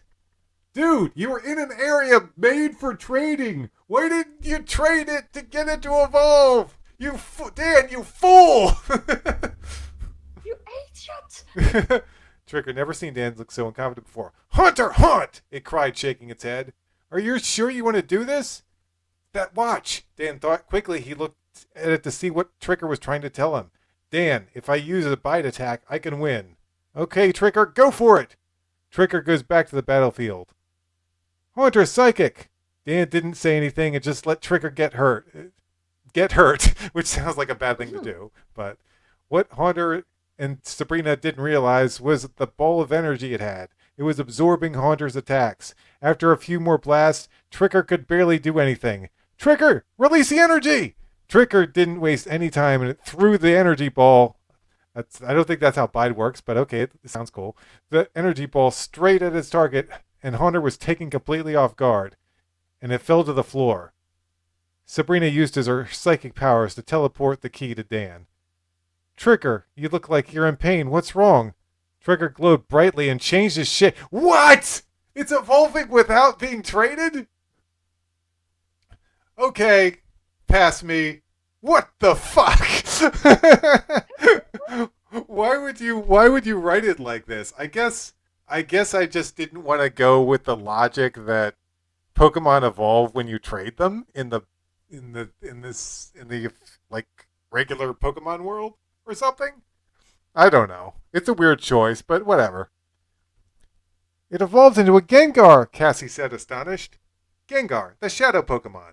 A Gengar is close by if you feel a sudden chill. It may be trying to lay a curse on you. Can we just take a second to rethink about the fact that the Pokedex entries are kind of fucked up? They are kind of horrifying. Jack, can I speak with you alone? Sabrina requested. You guys go ahead. I'll catch up, he told them. Once Dan and the others were gone, Sabrina started talking to Jack. You've changed, Jack. You're a better trainer and person. I trained a lot. I have something to give you, but first you'll have to beat me in a one-on-one match. Is that the requirement for everything in this world? Can you imagine? It's like, excuse me, yeah, Mr. Handyman, I called you here to fix my sink. Ah, yes, you called me here to fix your sink. No problem. But first, you'll have to defeat me in a Pokemon battle. Must be annoying, gotta be honest. Fine, my Pokemon are ready. I'll use Alakazam. Alakazam can memorize anything. It never forgets what it learns. That's why this Pokemon is smart. If it never forgets anything it learns, its brain would explode. Jack was thinking carefully. Sabrina is family and a psychic, so I can trust her. Meow! He called out. Meow appeared instantly. Sabrina, this is my Mew, Meow. Let's see what it can do. Alakazam, try attack. Meow, reflect! Meow created a pink bubble that reflected the attack back at Alakazam. Jack stares at the hole that... Can we take a moment for Gengar's, the shadow Pokemon? If you feel a sudden chill, it might be a Gengar. If it is a sudden, if you are... Just give up. Are you kidding? What? If you feel a sudden chill, it might be a Gengar. If it is, you should just give up. Yeah, the Pokedex is so crazy. Whoops. Okay, there we go. Meow reflect. Meow creates a pink bubble that reflects the attack back at Alakazam. Zack stares at the hole the Thunderjet made in the roof. Sunlight shine through. Meow, fire a solar beam! It blasts the... It listening light began gathering around it. It fired a green ray that finished off Alakazam. Jack, I'm proud to have you as a cousin and a friend. Here is your prize. Sabrina held out a strange white orb. This is a Psy orb. It brings out the inner strength of any Pokemon or human that touches it. Thanks, Sabrina. What? I'll see you later. Dude, that sounds awesome. That sounds like a mega awesome present. You should get down on your knees. Like, you just gave me the most OP item ever, Sabrina. Thank you. What kind of item does it do? It's not an official Pokemon item, for one thing. It's basically it got made up by my friend. But it's crazy powerful. Let's see. It's something that probably your friend gave it to you and you were like, it was awesome because it was from my friend. Yeah. Anyway, it's a new page, so it's actually your turn. Okay, wait, Jack, okay, thanks, Sabrina, see you later. Jack dashed out towards the next tower. His friends were, are they friends? Wait. Oh no, sorry, yeah, they are friends. Blaine was inside talking to them. You must be one tough trainer. No one has gotten past Sabrina other than you. At last I got to battle you alone. Content then said. Last time Dan had to fight with all of his friends, but this now he was on his own.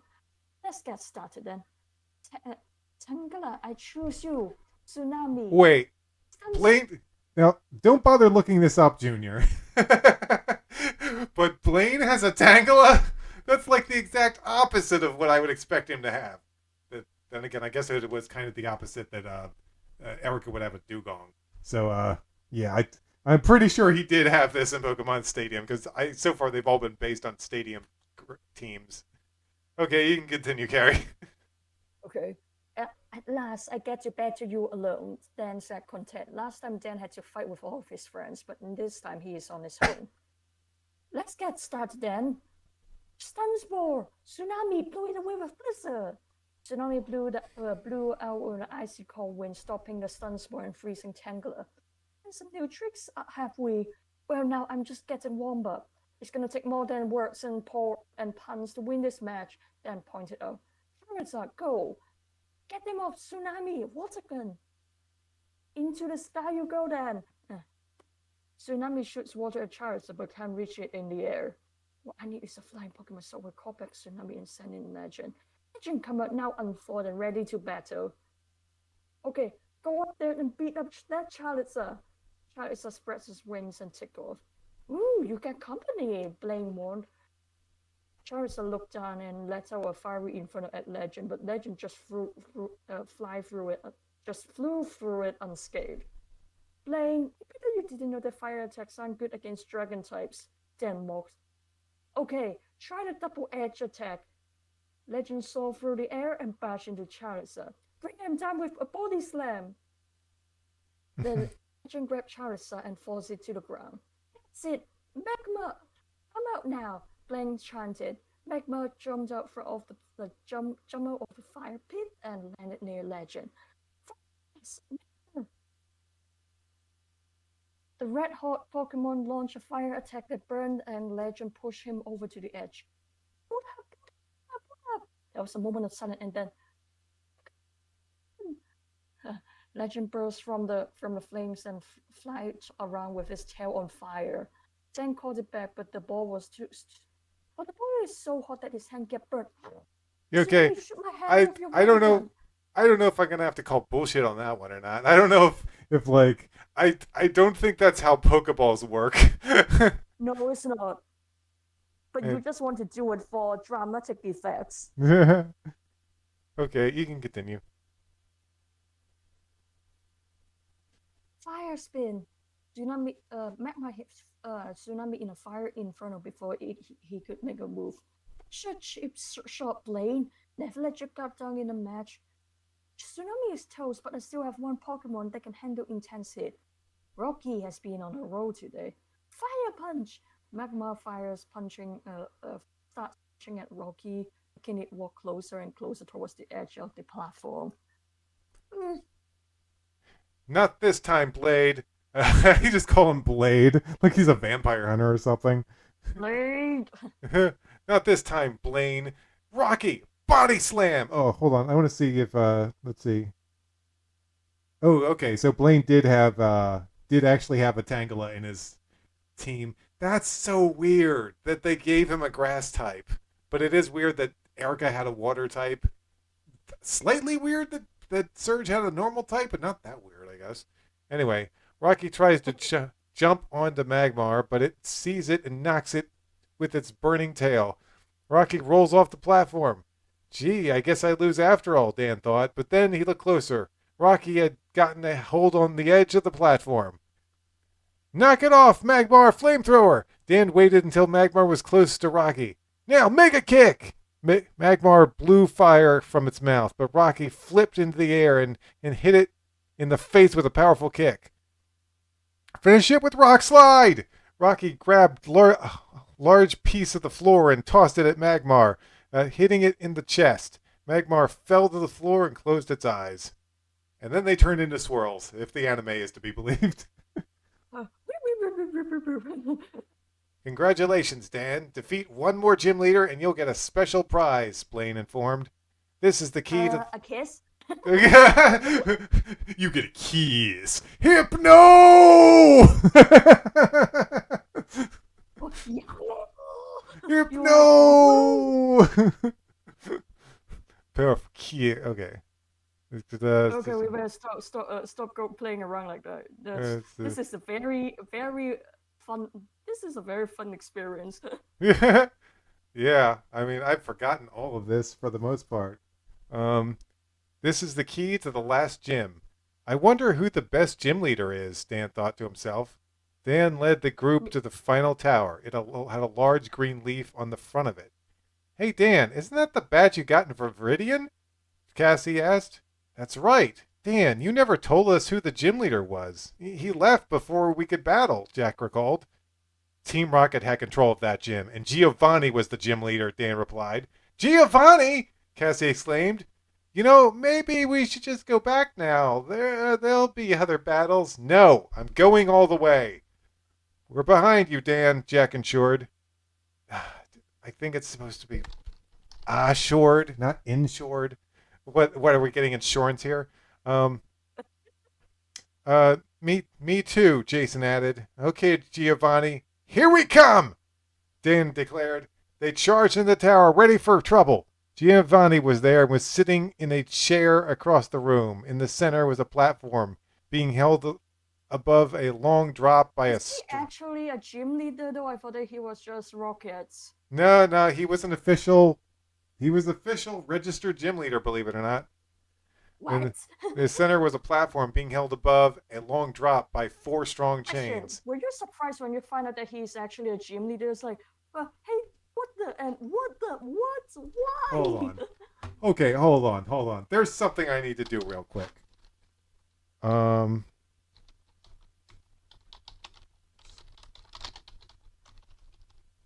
on. I gotta bring this. You guys have got to see this.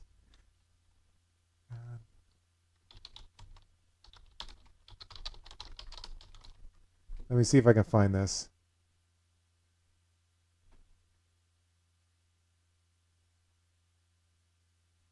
Okay, you know what? I'll just look it up another way. I got this.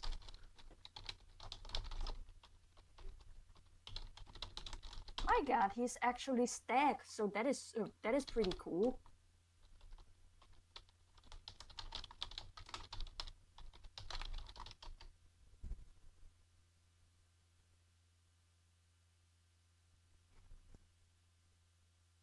Okay. Hold on. I'm going to share a different screen real quick with you guys. All right, let me see what I can do here. No, OBS, please. There we go. Okay. I'm going to share a certain screen. Let's see. Is this it? Pokemon. Where is it? Is this it? No, that's not it. Twitch. What? What the heck? Why can't I find it? Okay, hold on. I got an idea. Let me just move this over here, and then I might be able to share it then. Okay. Yeah, do it. Okay. Okay, so window share.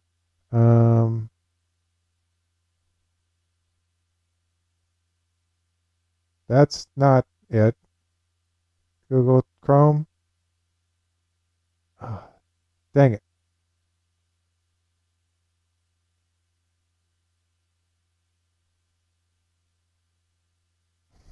For crying out loud. Why is this so hard to do?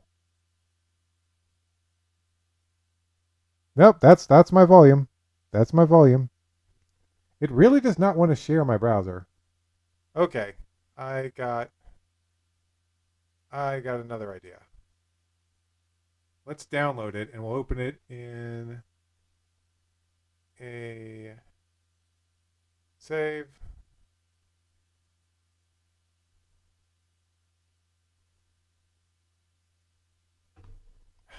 Come on.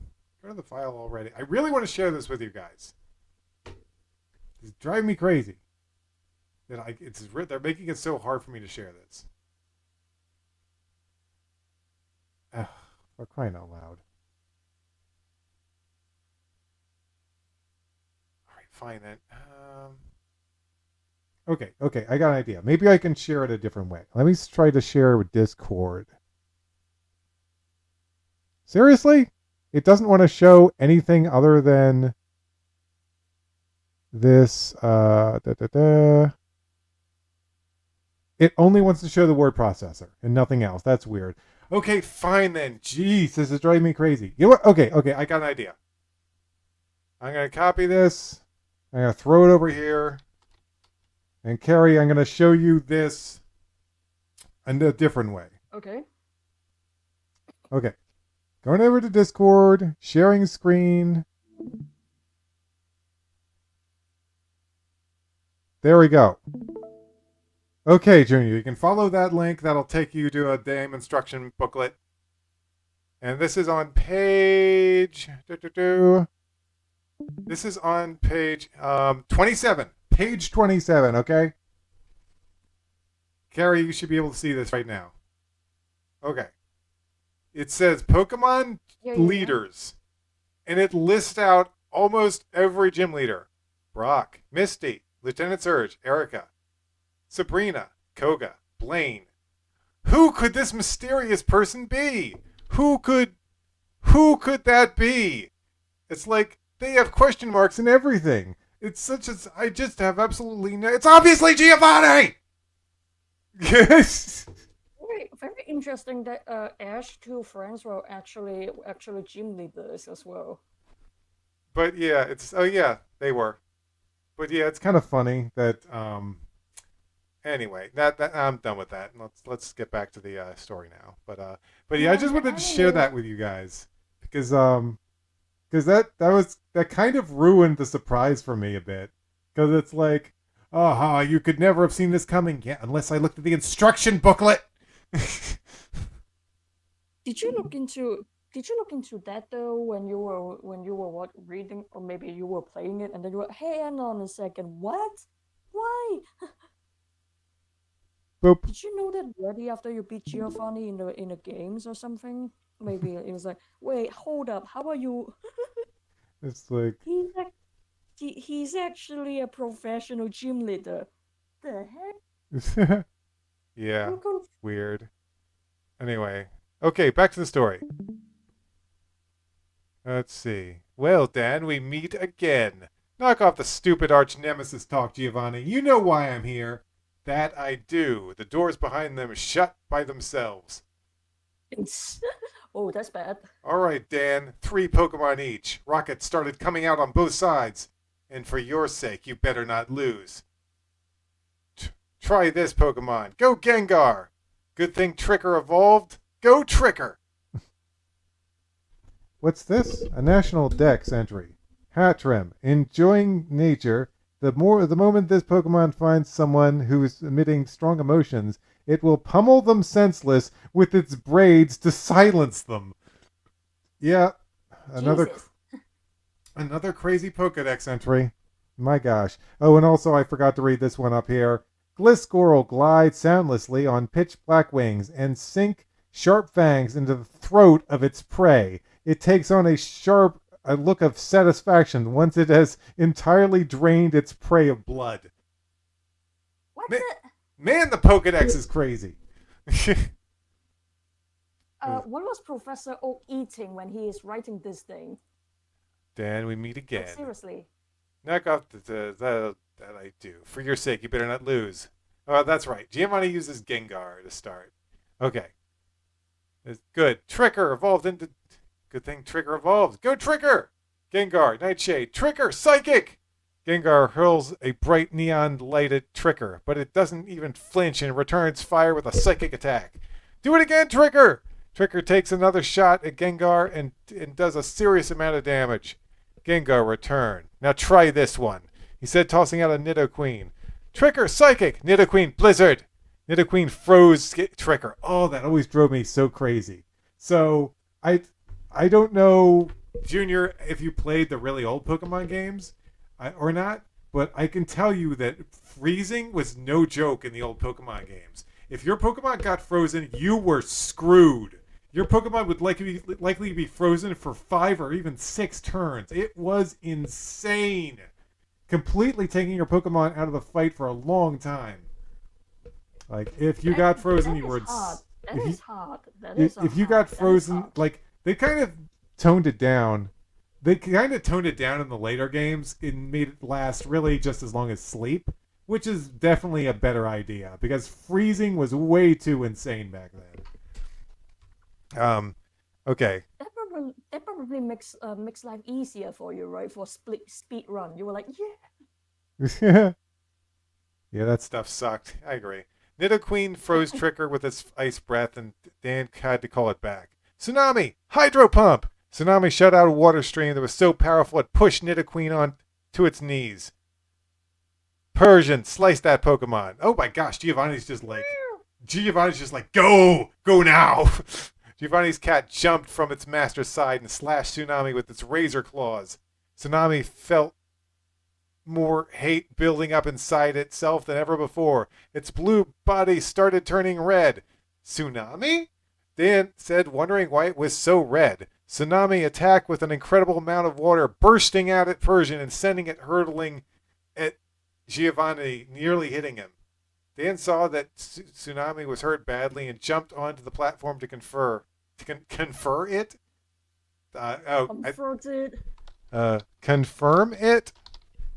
It's okay. The battle's over. Giovanni was tired of losing, and when he saw that Dan was on the platform, he pressed a button. The chains that held the platform up gave way, and Dan with Tsunami fell into the pit. Legend, help us! Dan cried, letting the dragon Pokemon out. Legend grabbed both of them, and they flew up to Giovanni. I believe there was a prize for beating you. Oh! That is fucking awesome. It's like, oh, you just tried to kill me. Give me the prize, motherfucker. I think, why are you being so stingy, Giovanni? Here, take it. Giovanni replied, tossing Dan a key. But this key looked different. It was bigger than the others were. What is it, a key from Peach's castle? What kind of key are we talking about here? Although Gorbis, the picture of elegance, beauty, while swimming, it is also cruel. When it sprouts prey, this Pokemon inserts its thin mouth into the prey's body and drains the prey of its body fluids. Yikes. Oh gosh, brutal. But this key looked different. It was bigger than the others were, and there was a 4 on the handle. You have earned the right to battle the Elite Four. Oh! This is where I put the Elite Four into the story. I was wondering why they hadn't fought the Elite Four up until this point. Dan couldn't believe his ears. The Elite Four were some of the most powerful trainers in the entire world. Legend went back and picked up Dan's friends. They walked past Giovanni to a large door. Once he unlocked it, there were 4 more towers outside. Oh my gosh, yeah, I remember this from Pokemon Stadium. Dan, watch it. The Elite Four are incredibly powerful trainers, Jack warned. No shit. Don't underestimate them, Jason cautioned. Good luck, Cassie finished. They walked down the bridge where a woman in glasses was on the first platform. It's Prima! Oh, for crying out loud. Just call her Lorelei or Lorelei, or whatever it is. I don't know why they called her Prima in the Pokemon anime. That was weird. That is so on the nose, even from an outsider standpoint. You're like, also, gosh. I think I just read half of your page, Carrie. You got too into it. I'm Prima, and you must defeat me in a match to get to your next opponent. Do you want me to read at the beginning again, or maybe finishing the next page? Yeah. Page Read this half and the next page. That'll make it even. Yeah. What is the next page like? Can I take a look? Oh, that's not bad. Yeah, we can do it. Okay. She used ice Pokemon then, and they can freeze yours easily, Jack inferred. Cloyster, withdraw. Now I need a shell opener. Pricker, open that shell with Psychic. Pricker's eyes glowed, and Cloyster's shell opened up. Thunderbolt, Tricker! Can he do it? Can they do it? Can Ghost do it? Really? Yeah, Ghost can do it, but they have to learn it though. I think. Tricker aimed for the center of the shower and slashed his tongue out with an electric shock. Yeah. Cloyster was hit hard. You use good strategy, but I'm not done yet. Now I will use Jinx. Return, Tricker. Thunderjack, use your Thunderbolt. Thunderjack bursts from its ball and sends electricity sizzling through Jinx's body.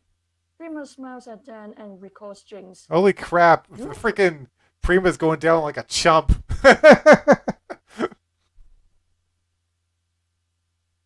Okay. Oh, you can continue now. Is it a good thing or a bad thing though? You said she goes down like a chump. Yeah, she's going down super easily. Good grief. Was she hot in the original game? Uh, freaking, she beat my butt in the first game, mostly because I was over reliant on Charizard, and he was my only good Pokemon at the time. And you got your ass handed to you because of her. Yeah. Uh, you're good with strategy, but let's see you beat this one. She released a Pokemon that has a shell on the tail.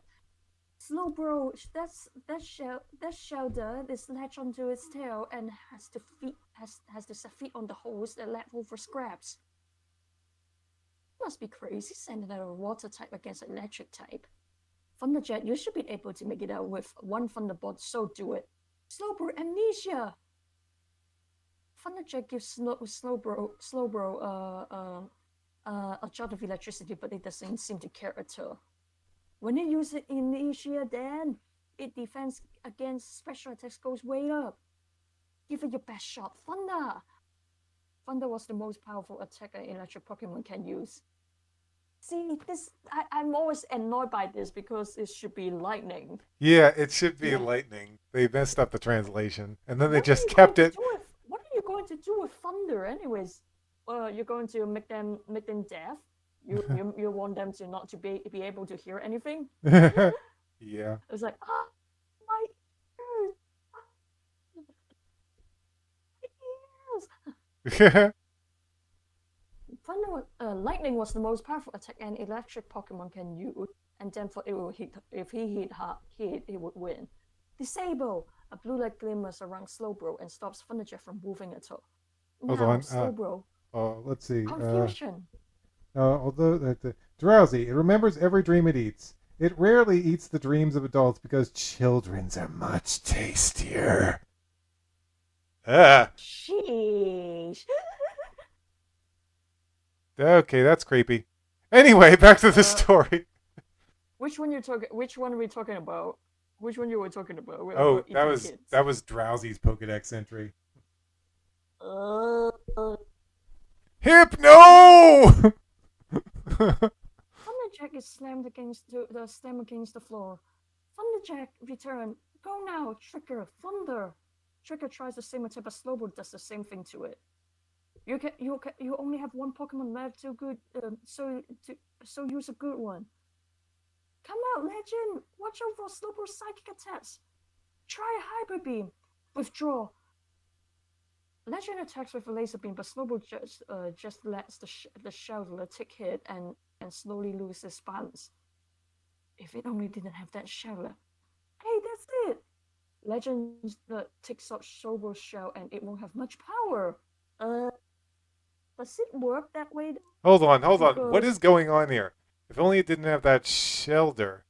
Hey, that's it. Legend takes off Slowbro's Shelter, and it won't have much power. Legend got behind it and pulled Shelter off, but it pulled too hard, and the Shelter flew into the air. So it de-evolved Slowbro into Slowpoke? I don't think that it works that way, right? I think it would. I think if you tried this, it would rip the Slowbro's tail clean off.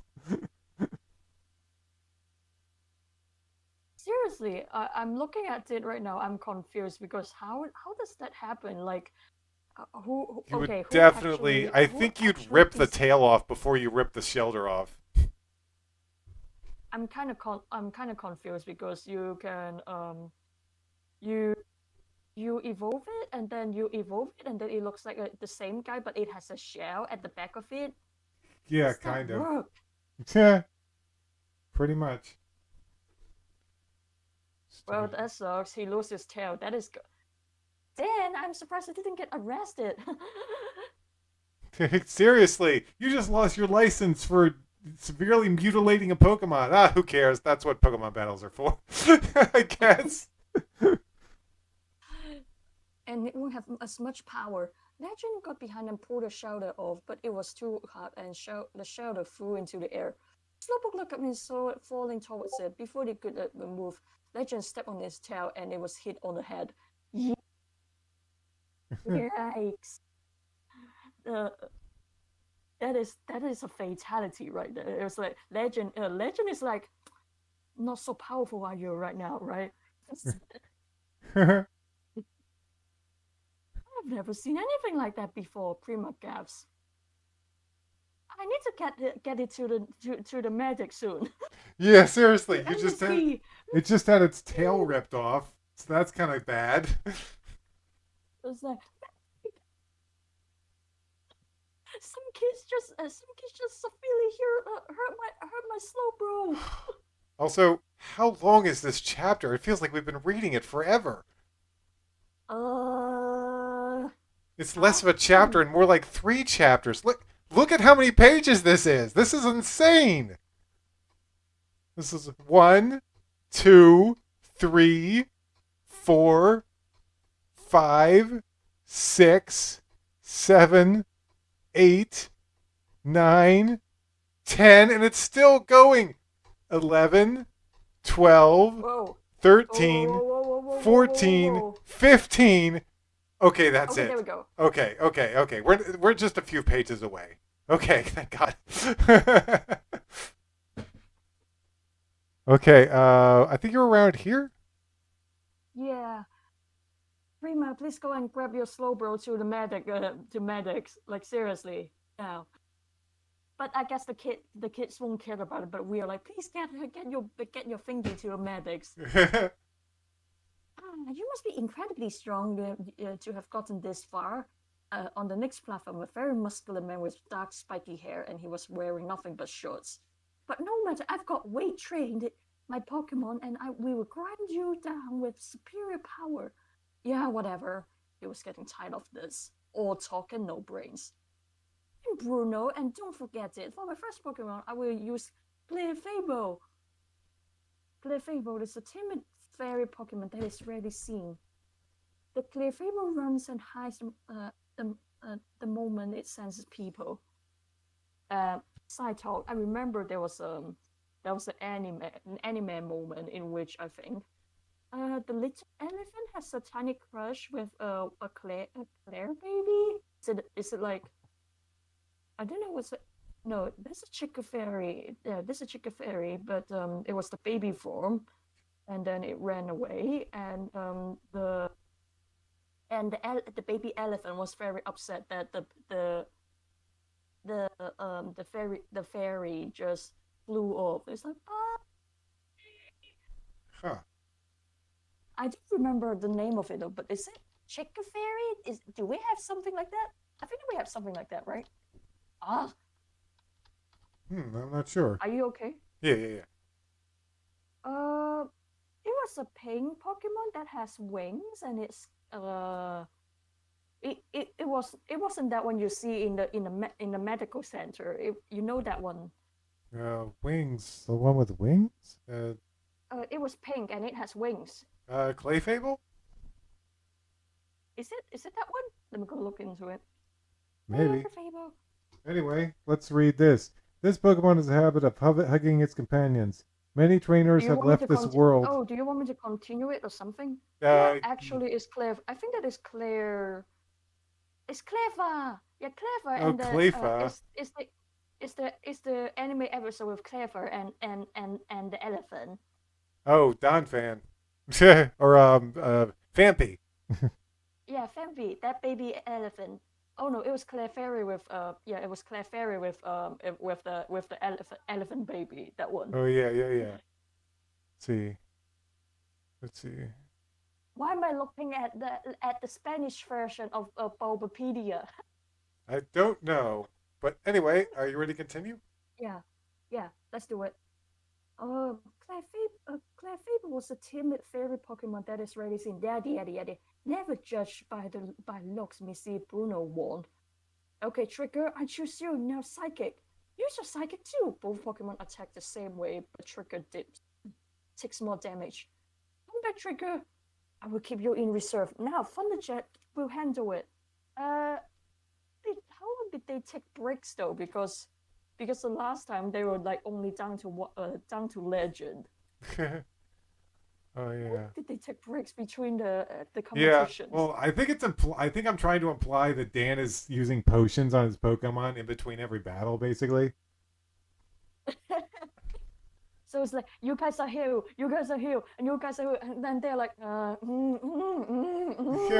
you're healed. You're healed. You're healed. Okay. His special defense is through the roof. Finish it with thunder. Thunderjet hits Clefable into the air and zaps her with lightning from the sky. Since you say your Jotian special is so good, let's see how its defense is. Hitmonlee, high jump kick. Hitmonlee leaps strong forward, kicking Thunderjet down.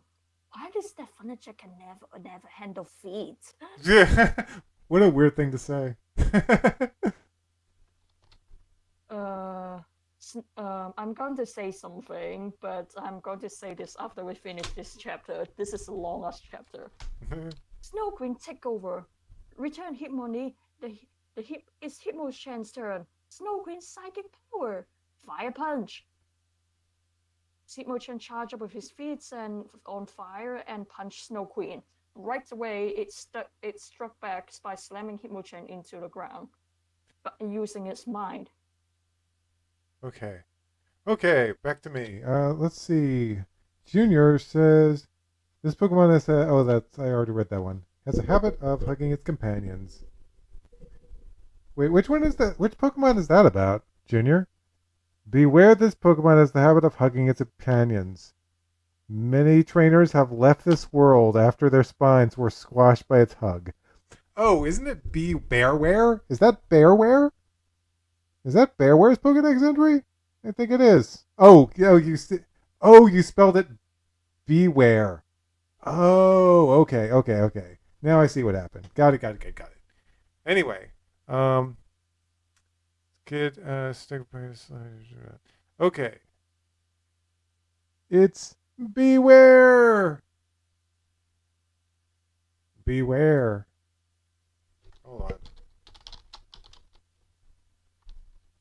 Beware? Pokemon. Hold on. Let me see it. Beware. Oh, wait, no, it's... Okay, they combine beware and bear at the end, so it's actually spelled... like that. Yeah, okay, that's why I got confused. Okay, let's see. Where was I? Sucker slamming Hitmonchan to the ground with its mind. Wait, hold on, what? Hey! It's your Jolteon special, let's see, his defense is Hitmonlee, blah blah blah. Okay, yeah, got it. Charge fire. Wait, stick back up, slamming Hitmonchan in the ground using its mind. Okay, already, kid. My Hitmonlee's attacks can't damage your Gengar, so I give up. Here's the key. The next tower had an old woman in it. Dan, you've made it. Hold on, let me get something back up here. There we go. And my character can stop looking so mean all the time, please. Thank you. Okay. Next is an old woman in it. Dan, you made it. How do you know my name? Professor Soft told me that you might be coming here. I used to date that old coot. In fact, I dated a bunch of the professors. Yeah, I think it's implied at somewhere that Agatha has like some type of past history with Professor Oak. So yeah, I was just kind of trying to expand on that a bit. Nowadays he fiddles with his stupid Pokedex. His ideas are all wrong. Pokemon are just for fighting. Wow, she's a man of simple thoughts, isn't she? No way. He's right. Pokemon are more than just fighters. They are companions and friends, Dan protested. We'll see how friendly yours are after I get through with them. Gengar, go! Thunderjet, I choose you! From a beam of red light, Thunderjet appears. Thunderjet, she thinks that Pokemon are just for fighting. Let's show her she's wrong by fighting her. That's the thing about Pokemon. Sometimes it tries to teach teach certain lessons that I don't think it's and then it fails. that it's in a good position to teach, honestly. Let's show her she's wrong by fighting.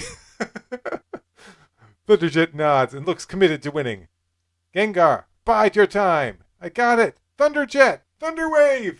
Good move on Dan's part, Jack said. Why? Cassie asked. Bide will only work if the Pokemon that uses it gets hurt. Thunderwave only partly paralyzes the Pokemon. Thunderjet, we don't want it to get any energy, so use a normal attack.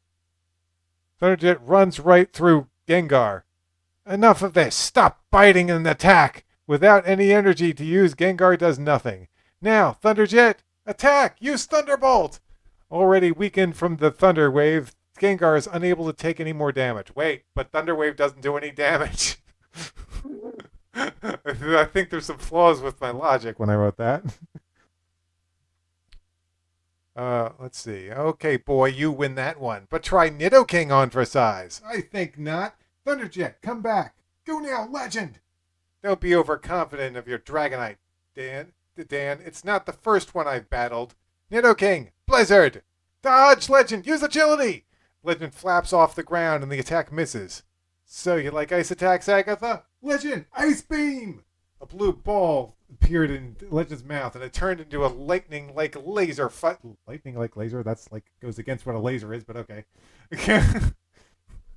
Lightning-like laser, freezing Nidoking into an ice sculpture. My last Pokemon is Alakazam. Legend, fire Hyper Beam! Reflect! Legend blasts Alakazam, but its shield gives it protection. Break through the shield with Double Edge! Legend spun forward through the air, breaking through Alakazam's shield. Shattering the force field affected its mind and made it faint. Wow, I've never heard of a Pokemon fainting from that, but okay.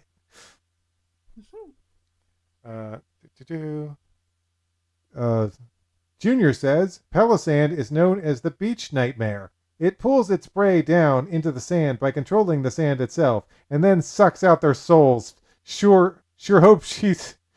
Oh gosh. Dang, that is crazy. So now I know why Soft's taken great interest in you. You've proven your worth here. Here is the final key. It's about time, Dan sighed. Yeah, this chapter is long enough. The next trainer is called Lance, and I hear that no one's ever come close to defeating him, Cassie said. In this tower there was a man who looked like a knight and had spiky brown hair. Welcome, Dan. I have heard of you. I don't know why I said it like that, but whatever. So you managed to get through 8 gym leaders and 3 of the Elite Four. I am Lance, the leader of the Elite Four. I like using Dragon-type Pokemon. They are hard to find and train, but if trained well, they are practically indestructible. Unlike the battles that came before me, we will have a 5-on-5 match. This is it, Dan. Your castle challenge ends with me. Then, oh my gosh! I just realized the music stopped. Junior, actually, so long. Hold on. Let's get some music going here again. I can't believe the freaking Pokemon Pinball music stopped ages ago and I didn't replace it with anything. Pokemon Lance fight music. Here we go. This is the perfect music for this.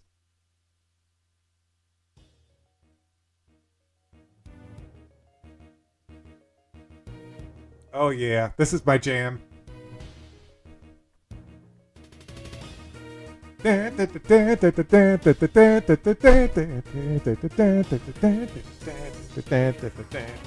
do it! Did you fix it? Alright, let's see. Is it my turn? Oh yeah, it's your turn. Welcome, Dan. I have heard of you. So you managed to get through the 8 gym leaders and 3 of the Elite Four. I'm Lance of the leader of the Elite Four. So many offs. and like using Pokemon type Pokemon. They are hard to find and train, but if trained well, they are practically indestructible. Unlike the battles that came before me, we will have a 5-on-5 match. This is it, Dan. Your castle challenge ends with me. Oh, I just have one thing to say. What is it? I'm hungry.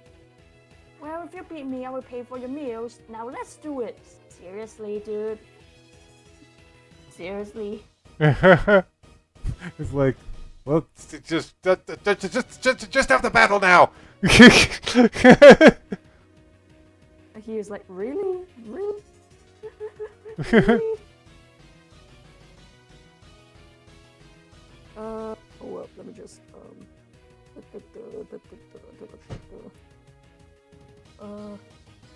Thunderjack, this is it now. Give them a shock. Lapras, Body Slam. Is Lapras actually a dragon type? I don't think that he is, right? It's actually a water ice type, but I'm fine with it being used by Lance because it's dragon-like. He also uses an Aerodactyl. That's cool. Yeah. That's neat. Let's see. Lance calls it back and sends it into Electabuzz. Rocky, it's your turn. Psychic. Rocky, Earthquake. Electabuzz attack catches Rocky off guard and sends a flying back.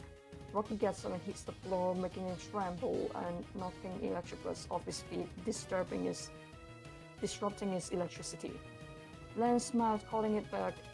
His Pokemon sends in a Kangaskhan. Rocky, Earthquake, Surf. The wave hit Rocky and his body felt soggy and hurt. Enough, Rocky, take a break. Tsunami, Hydro Pump. Tsunami shot out a great watery blast, and the pressure was too much for the mother Pokemon to handle. Prepare yourself, Dan. The real battle begins. Dragonair, go! This will be easy. Tsunami, dragons are weak towards size attacks, so use Blitzer. Thunderbolt. Tsunami was electrocuted before it could make any move at all. Return, Tsunami, Snow Queen, blow it away with Blizzard. Is that true? With dragons being weak to ice? Yeah, dragons are actually weakness to ice type. What the heck? Well, I mean, they're like cold-blooded, right? I think. Oh, okay. That's actually pretty smart. It's like, yeah, they are cold-blooded, that's why. You are skilled to have gotten this far, but this ends now. Behold, weapon, Dragonite. No problem, just blast it again. Agility and aerial fire blast. Snow Queen used Blizzard against it, but Dragonite flew away before the attack can even get close. Firebomb shot from the sky, setting Snow Queen on fire. Oh, God. Oh, shit! Okay, I still have one Pokemon left to use, and I hope he is as good as Legend. Legend, it's time to finish this castle once and for all. You have a Dragonite too. I'm impressed, but how strong is it? Okay, Junior says, Yveltal, National Dex number, 717. Yveltal. When its life comes to an end, it absorbs the life energy of every living thing and turns into a cocoon once more. It's like, you all die. Okay. Let's see. Dragonite Slam! Legend Slam! The dragons bash against each other. Now let's have a Hyper Beam contest!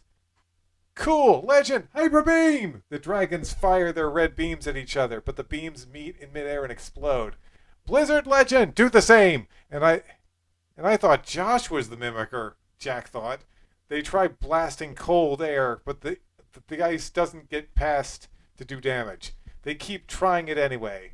Fly above! Hurry! Dan commanded. Legend sped on top of Dragonite, still blasting and froze it. Impossible! Lance exclaimed. Once Dan saw that he was the victor, he cheered. Wow, that was kind of lame. It's like, I'll use Blizzard. Well, I'll move while I'm using it to hit you. Damn it! Didn't see that coming. Lance, you fool! I thought Josh was the mimicker. My God! Apparently, that story with Fanpy, is it Fanpy and Clever actually is a reference to Tale of the Bamboo Cutter.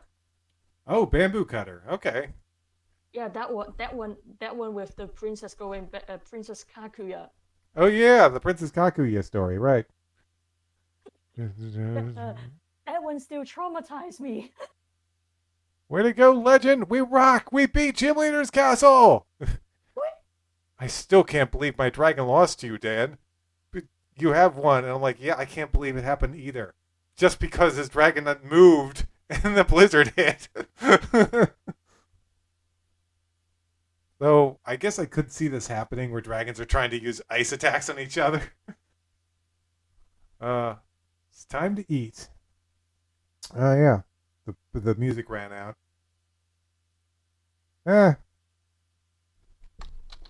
Pokemon Fire Red music.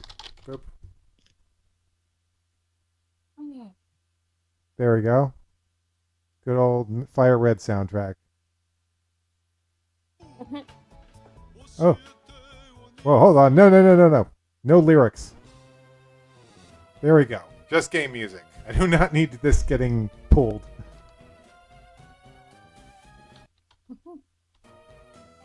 Alright, let's see. I think this is the Rocket Headquarters music. Anyway. Let's do this. I thought Josh was the mimicker. Blah, blah, blah. I still can't believe it. Blah, blah, blah. Way to go, legend. We rock. I still can't believe my dragons lost you, Dan, but you have one, blah, blah, blah. Now it's time to eat. I'm afraid not yet. Dan's stomach rumbled louder than ever before. What now? He complained. A boy came and beat this castle before you, and to truly be the champion, you must beat him. Here's the key to the Champion's Tower. Oh, for crying out loud, Lance! For crying out loud, dude, I'm hungry. Dan wondered if he should continue. His Pokemon had gotten weakened, and he was incredibly hungry. I'll let my Pokemon decide. Dan let out his Pokemon. Guys, we have one more battle, but I know you're all tired, so I'll understand if you want to quit now. His Pokemon shake their heads and look at him, ready to take on anything. Okay, let's go beat this guy. Dan and his friends march across the bridge to the true last tower. He opens the gate and finds the champion to be none other than Nick!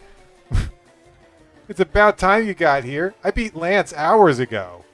Okay, Nick. How many Pokemon each? Let's show all we've got. All out. 6 Pokemon battle. Okay, Tsunami, try your best. Executor. Strong against water types. this is intense. It's like, Whoa. we're not even at the tournament yet. I need to remind you, we're not even at the tournament yet. This is just like an extra side thing. And it's like the most epic thing ever. Or it's portrayed as the most epic thing ever, anyway. Executor. Executor. It is rumored that on rare occasions, one of its heads will drop off and continue as an execute. Tsunami. Its speed isn't high, so use Blizzard to blow it away. Executor. Mega Drain. Tsunami blows freezing air at Executor that makes one of its heads fall off. It was the front, and so its attack missed. Dang, the luck return. Dang the luck! Return! Magneton, go! It's like he makes one of the eggs fall out of the tree. Magneton, screech! Magneton lets out an incredibly high-pitched screech that weakened Rocky. Rocky, knock it to the floor with Rock Throw! Rocky grabs a piece of floor and tossed it at Magneton, pushing it to closer to the ground. Now's your chance! Hit it with your ground attack! Earthquake! Now! Rocky pinned Magneton to the ground and Earth pounded it to the earth and pounded it. Okay, now it's time to bring out the big guns. Alakazam, go! Rocky Body Slam! Stop it in its tracks with Disable. A blue field surrounded... Oh, it's your turn, Carrie.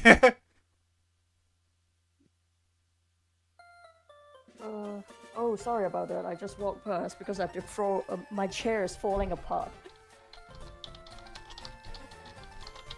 I'm going to change the music to the champion battle. Go ahead. Open now. It's time to bring out the big guns. Alakazam, go! Rocky, body slam! Stop it with Disable. A blue field surrounds Rocky's body, making it impossible to move at all. It fly. It's good, Monkey. You did good. I choose you, Thunderjack. Use agility to become super fast. Who was Nick again? Because you've got a ton of guys in here. Yeah, I know. I got way too many characters, huh? I actually made a character list like a month or so ago to keep track of everyone because there's too many characters. Nick is basically the Gary of this story. Oh, so he's the ass. Yeah, he's the asshole rival, basically. By the way, was it true that when Red defeated Blue or Gary in this case, he got reprimanded by by Professor Oak or something? Lots of people Yeah, something like that. It was like happened? It's like see, the reason you lost is because you don't love your Pokemon enough or something, and like, dude, that's bullshit. What are you talking about? Your grandson was the champion for like, he was the champion. What are you talking about? I'm kind of confused. And then Red got depressed because people think that he murdered Gary's Pokemon or something, and then he went to hide in the mountain and never to be seen again. That's what? Why? That was I'm weird. confused. I'm confused, like really confused. Fortunately, I don't think that's how it turned out in the anime, though. Yeah.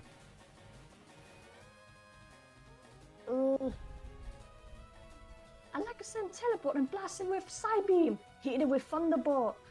Alakazam teleport all over, dodging one electrical attack after another, and I saw a rainbow color beam. Hitting Thunderjack hard. Hey, this spoons is made out of metal.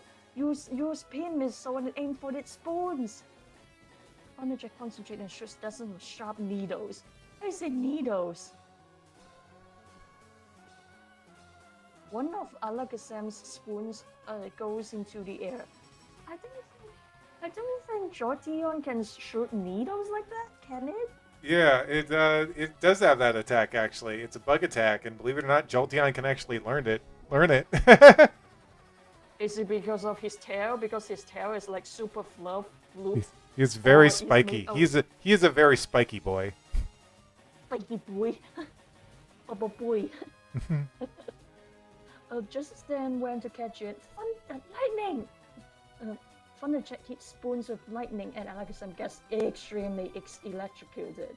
That's it. He's out. Oh, really? Alakazam recover. Okay, it's time for drastic measures. Quick attack with no mercy! Thunderjack blasts off and begins hitting Alakazam all over so quickly that you can barely see it.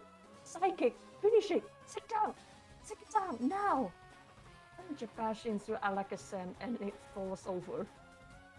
You beat that Jolteon so well, but it can't beat my Sandslash. That's it. Return Thunderjack Go Tsunami. Sandslash, Furry Swipes. What the hell is a Sandslash? That sounds weird. What's the names of it? Do you want to see? Type. Hold on. Never mind, I saw it. Oh, What's okay. that? My, that's the cute little fellow. It looks like an armadillo, but it. I think that we call it the Armadillo King in translation. Huh. Fun fact. Armadillo King. Yeah. And then we call the previous version of the Armadillo, the Armadillo mouth. Yeah, that's it. But Armadillo mouse. but we just call it Armadillo. Yeah.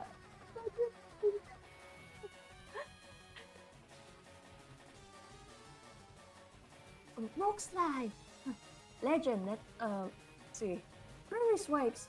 Hydro Pump! Legend, Ice Beam! Come back, Tsunami! Oh man, get back here, go Cloyster! You froze my sand slash. When Cloyster attacks, it launches its horns in quick volleys. The Cloyster's innards have never been seen. On the boat, use withdraw and ice beam. Cloyster closes shell and ice beam comes up from its horn, freezing legend. Son of a Thunderjack can handle the situation. It can't affect it or effect it. You type effect instead of effect. Oh yeah. While its shell was shut, it stares at the horn pointing the Cloyster shell. But the horn isn't part of the outer shell. It was part of the inner shell. Then began singing to Thunderjack in the melody of the bone cell. Hey, get to the horns and connected to the inner shell. The inner shell connected to the that's what you need to heat. He was a little bit distracted by his singing, but understood its meaning and hit the horn dead center with a thunderbolt, with lightning bolt. Cloyster's shell opened and the Pokemon had fainted. I don't know how to write a song on top of my head, but I can try that again. Okay. Oh, it kind of goes like, the front horn's connected to the inner shell is connected to the Cloyster is the target, and that's what you need to hit!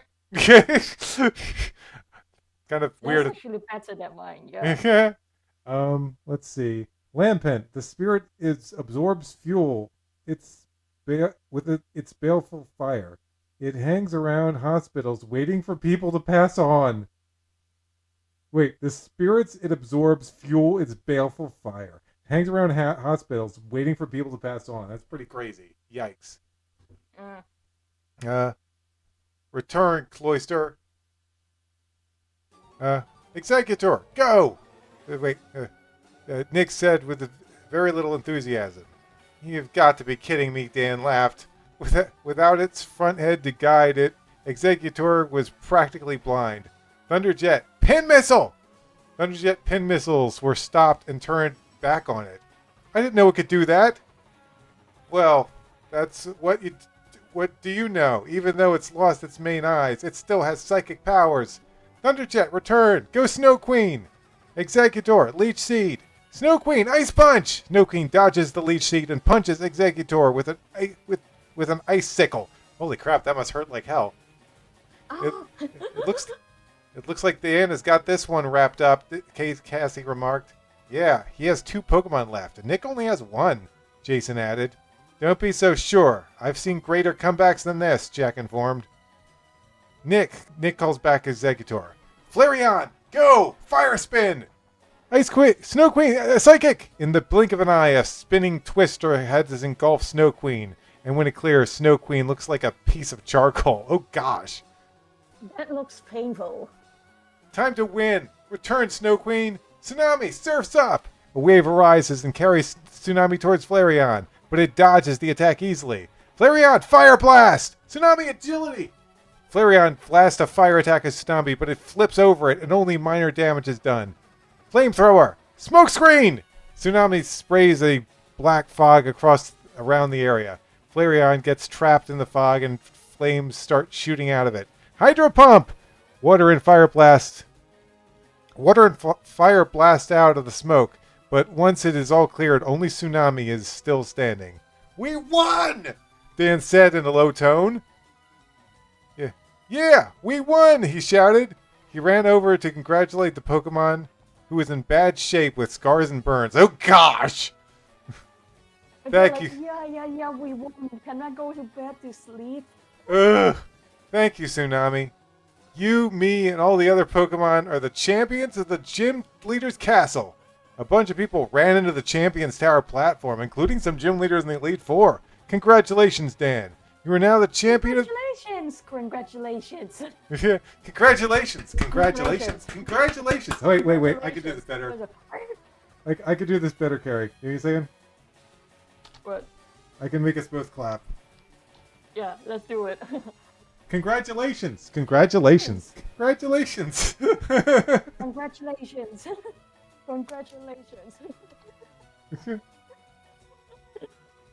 Oh, Junior, you're fighting Cynthia right now?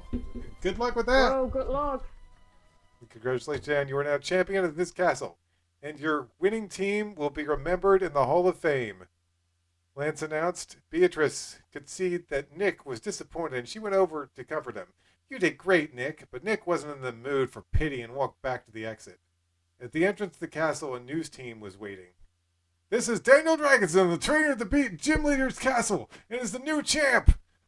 Any words for us, Dan? The news reporter asked. I couldn't have done it without the help from my friends and Pokemon. I'm looking forward to battling in the Prism League. An old enemy watches from the castle. You've humiliated for me for the last time, Giovanni declared. Now it's your turn. We did it! We did it, Carrie! Oh my gosh. Yeah, let's stop it right there, guys. Holy This has been shit, a that was a very long chapter. That was so long. Shall we take a look how long is the next chapter so that you might have to break it into beats? Like, holy shit. Hold on. This is chapter 11. It's 3 pages, 4 pages, 5 pages, 6 Are you kidding me? Okay, it's 6 pages. Shall we stop at here, or you want to read another one? I guess we could read one, but the next chapter isn't that bad. Well, okay, Junior, we're reading another one. So I guess it's Battles, chapter 11. Oh, let me get the more music set up. Let's go with Pokemon.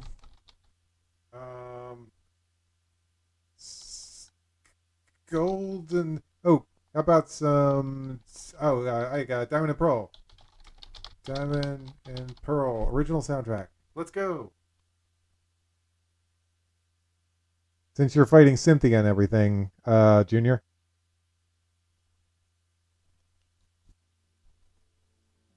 I like what Junior says.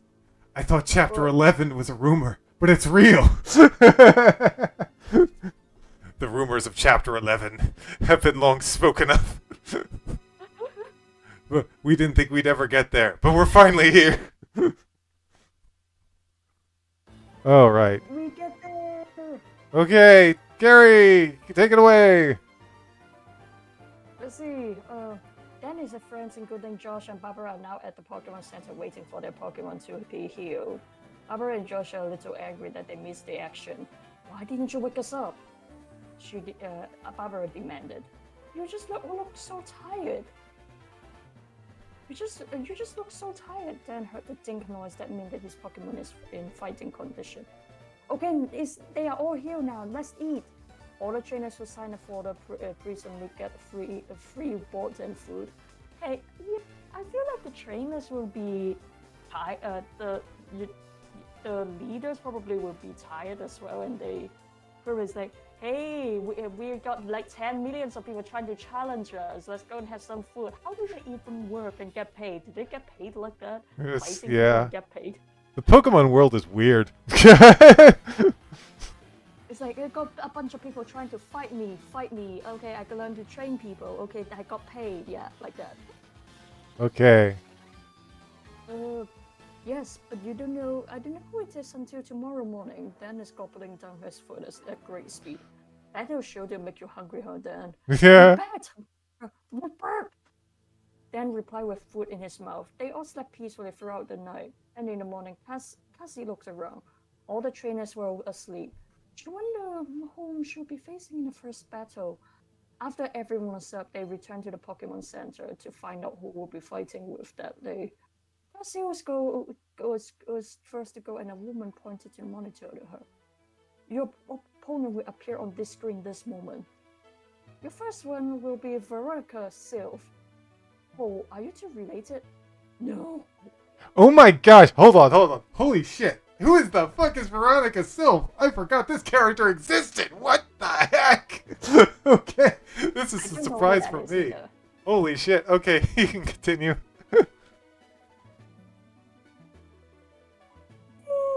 A voice called. A girl that was a little older than Cassie ran out to them. She had brown hair tied into a ponytail, long-sleeved red shirt. Long-sleeved red shirt and pants that had pictures of flowers all over them. Actually kind of cute. Yeah. Can you be can you believe it? We are battling against each other. She looks at Dan and who are your cute friends? They all blush except Barbara that sneers at her. Oh, this is Dan, George, and Barbara. This is my cousin Veronica. I've gotten my black belt in karate. Fighting Pokemon are my fave. Why do you need to tell us that you got karate? Are you going to protect us from Team Rocket by beating them up into pulps? That sounds very cool, which means it probably won't be in the story. What do you mean? I don't know. It's just that does sound cool. Like using karate to fight Team Rocket. I want to see that. I don't know if it's going to be in the story though. I hope that she can break metals like Conan. It's Oh, like, yeah. I can't like that, and then they will, and we are like, oh. She blows the kiss and walks away. She seems suddenly nice, Cassie. She tries not to show her irritation. You think she's nice? She has been on my back since we were little. She's always picking on me. Now I can humiliate her in battle. I don't know, man. I don't know. She used fighting types and your Pokemon are weak against those ghosts, I guess. Hey, you can borrow some of my flying Pokemon if you want. Barbara offered. No, but I'm going to beat her with my own Pokemon. The Petit Cup Stadium was packed. There were 2 platforms for trainers to stand on. One was one was blue, the other was red. She was on the blue side and Veronica was on the red side. Oh boy, it's not going well for Junior. Junior, fight Cynthia. Defeat her. Defeat her. Let's see. Cassie's friends are all sitting on the lower seats to watch the battle. An announcer's voice boomed over the loudspeakers. Speaker, welcome trainers and fans, this Petite Cup match is about to begin! Oh my gosh, is that the announcer from the Pokemon Stadium games? Oh, that takes me back. He had so many great sayings like, they're down! They're both down! And it's a one-hit wonder! Let's see, I love that guy. People turn him off. I love him. I'd never turn him off. A boy walks over with red and blue flag. Oh, that's right, it's you. Sorry. Sorry, you are still reading. I just have a big sneeze. Oh, okay. Oh, that's right. It is my turn. Okay. 2 of her Pokemon are down, and 2 of mine are half, and 1 at 8, and 1 at 1 HP. Oh no, that's not good, Junior. Petite Cup. Boys walk over the red and blue flags. He waves them, says, "Begin the match now! Clefable, I choose you!" Cassie shouted. Hitmonlee, go! Veronica followed. Clefable, Psychic, Rolling Kick. Clefable starts its attack, but gets knocked out by Hitmonlee. The boy runs over to look at Clefable. He raises his red flag. This match is over! Clefable has fainted. Damn, that was fast. Return, Clefable. Tauros, go! Hitmonlee, high jump kick. Tauros, fire blast. Tauros blows out a fire blast that fries Hitmonlee. Ow. Hitmonlee has fainted. Tauros is the winner. The boy said, raising Cassie's flag. Nice move, Cassie, but can you beat Primeape? She releases a monkey-like creature. Yeah. Anyway, Primeape, you know, that is kind of funny. It starts as Mankey, which is clearly a monkey, and it becomes Primeape, which is clearly an ape. They're like 2 different things. But I guess it does make more of the sense than a fish turning into an octopus, so what do I know? Roserade killed my 1 flying type. Oh gosh, that's brutal, dude. Let's see. Rolling kick. Clefable was fainted with Hitmonlee, high jump kick, Tauros fire, blah blah blah. Nice move, Cassie. Primeape is always furious and tenacious to boot. It won't abandon a chase until it catches its quarry. Jeez. Primeape, focus energy. Tauros, skull bash. Tauros lowers its head and charges at Primeape. Primeape, karate chop. Primeape gives Tauros a powerful chop on the forehead. Finish it off, Primeape. Seismic toss. The Primeape grabs one of Tauros's hooves and throws it. I think that's supposed to be throws it, not toes it. Into the air, and then it slams into the ground. Tauros is fainted. Primeape wins. Veronica's really good, said Jack, sounding impressed. I could beat her, Barbara declared in an angry voice. Oh boy, my character's sad. He needs to not be sad. Give me a second. There we go. Now I'm not sad. Okay. Primate, Mega Punch, Snorlax, Amnesia! Primate tries to punch Snorlax, but it can't penetrate its immense blubber. Snorlax increases its special attacks. Snorlax, Psychic! Primate, Fury swipes. Primate charges at Snorlax with its paws ready to swipe, but it's stopped and gets tossed high into the air to fall on its head. Ow! Jeez. Primeape is out of the match. Return, Primeape. Go get it, Machamp! Snorlax, Psychic, Machamp, use submission and aim for the head. Machamp spins around, then leaps up and bashes Snorlax's head. Snorlax smiles for some strange reason and faints.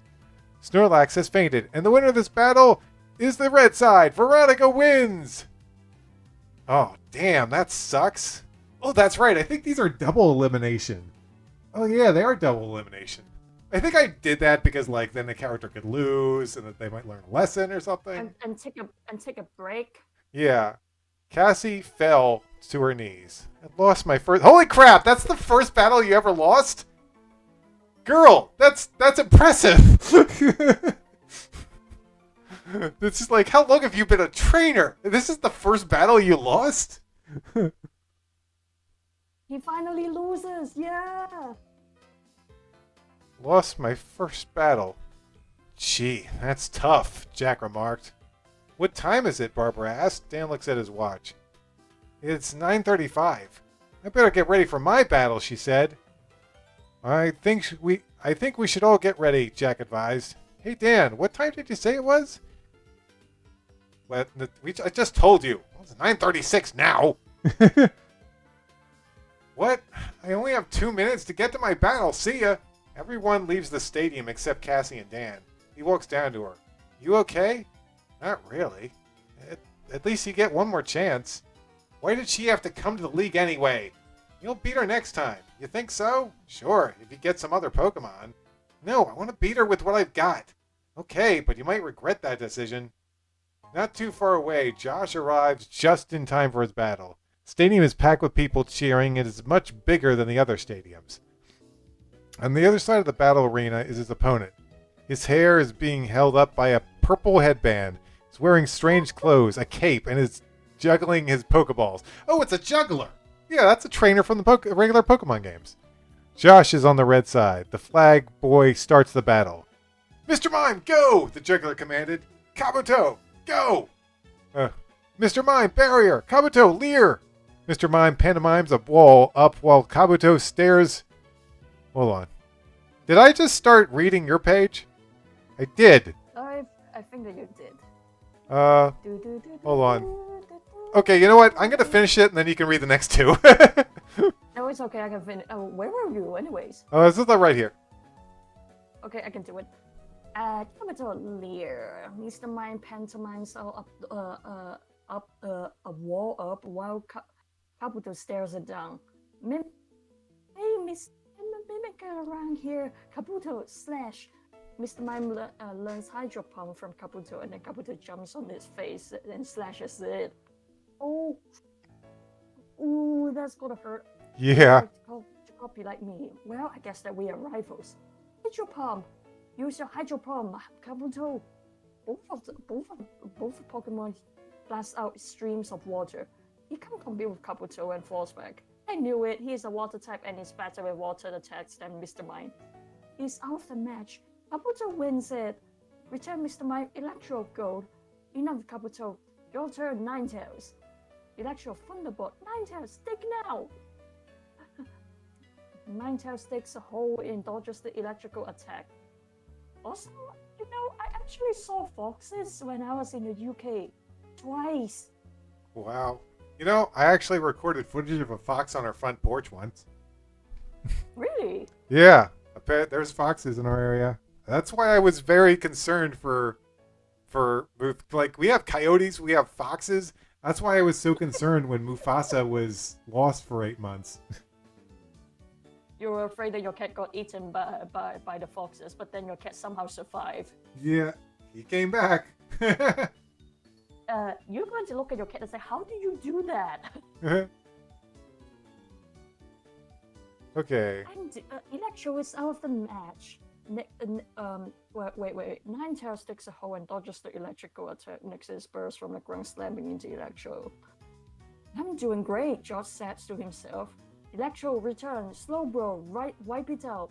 I don't think so. Come back, Ninetale. You do it. Finish it. Power spike. George releases his Jolteon. Where did he get his Jolteon anyways? Because it seems like a lot of your characters get EVs and stuff.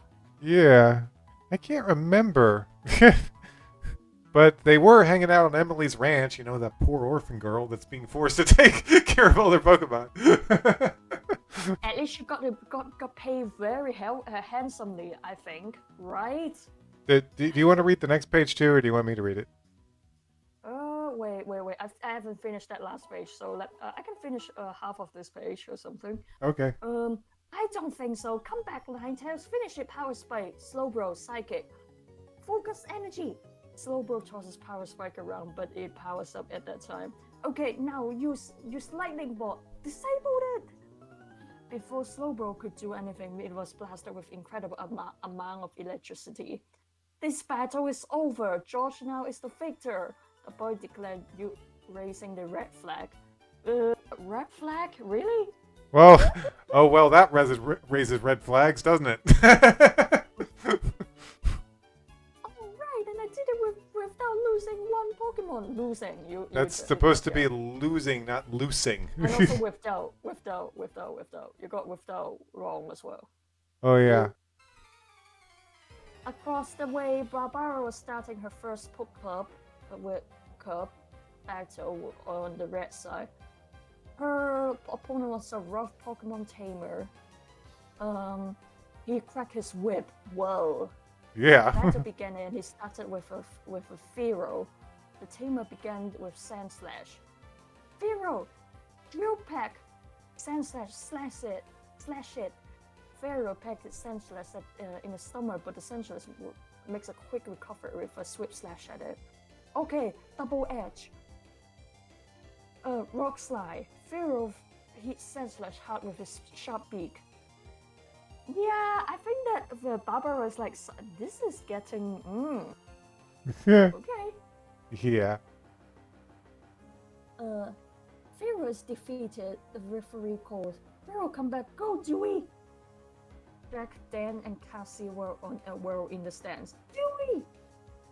Cassie said a little surprised. Someone got a new Pokemon from the PC to do battle with, Jack explained. Water Gun! Sand Slash, Sand Attack, Dewgong soaks Sand Slash with gallons of water. The ref says that Sand Slash is out of the match. Okay, returns. Cypher, go! Dewey, use your Aurora. Use you, Aurora Beam. Use your Aurora Beam. Cypher, Sword Dance. I don't know how they do it, but yeah, that's. Dewey fires a bright rainbow beam from its horn that pushes Cypher off balance and sends it spinning over until it collapses. Return, Cypher. This is it. Victory Bell. Razor Leaf. Dewey. Ice Beam. Dewey blasts Victory Bell into an ice block. This battle is over and the red side has won. That's the wrong word. There we go. I thought that guy is going to throw a hissivy because his Pokemon lost with and he has a whip. You guys suck. You guys and suck. Like, hey! I'll be whipping you for hours tonight. and then Dan is like, hey, you shouldn't be doing that. And then we are like, Dan, are you sure that you're going to give them a lecture like that? Really? Yeah. Crazy. I hate to live it like this, but I had to get over to the Prime Cup Stadium. Prime Cup Stadium, Jack explained. So would you like to tell Barbara that I said congratulations? I have to go there too, Jack. I will come with you. They walk over to the stadium to see the end of Jason's battle. There's Jason. He had all his Pokemon and his opponent only had the Tentacool left. Electric Burst, Thunder Punch! Electric Burst bucks up electric power in his first and punches the Tentacool away. Jason won! Dan cheered. Yes, and my battle is next, Jack told him. They raced down onto the field and joined Jason. Good job, Jason! Dan congratulated. The loudspeaker starts announcing the next battle between Jack Sire from Light River City and Miranda Williams from Moontown. Moontown, really?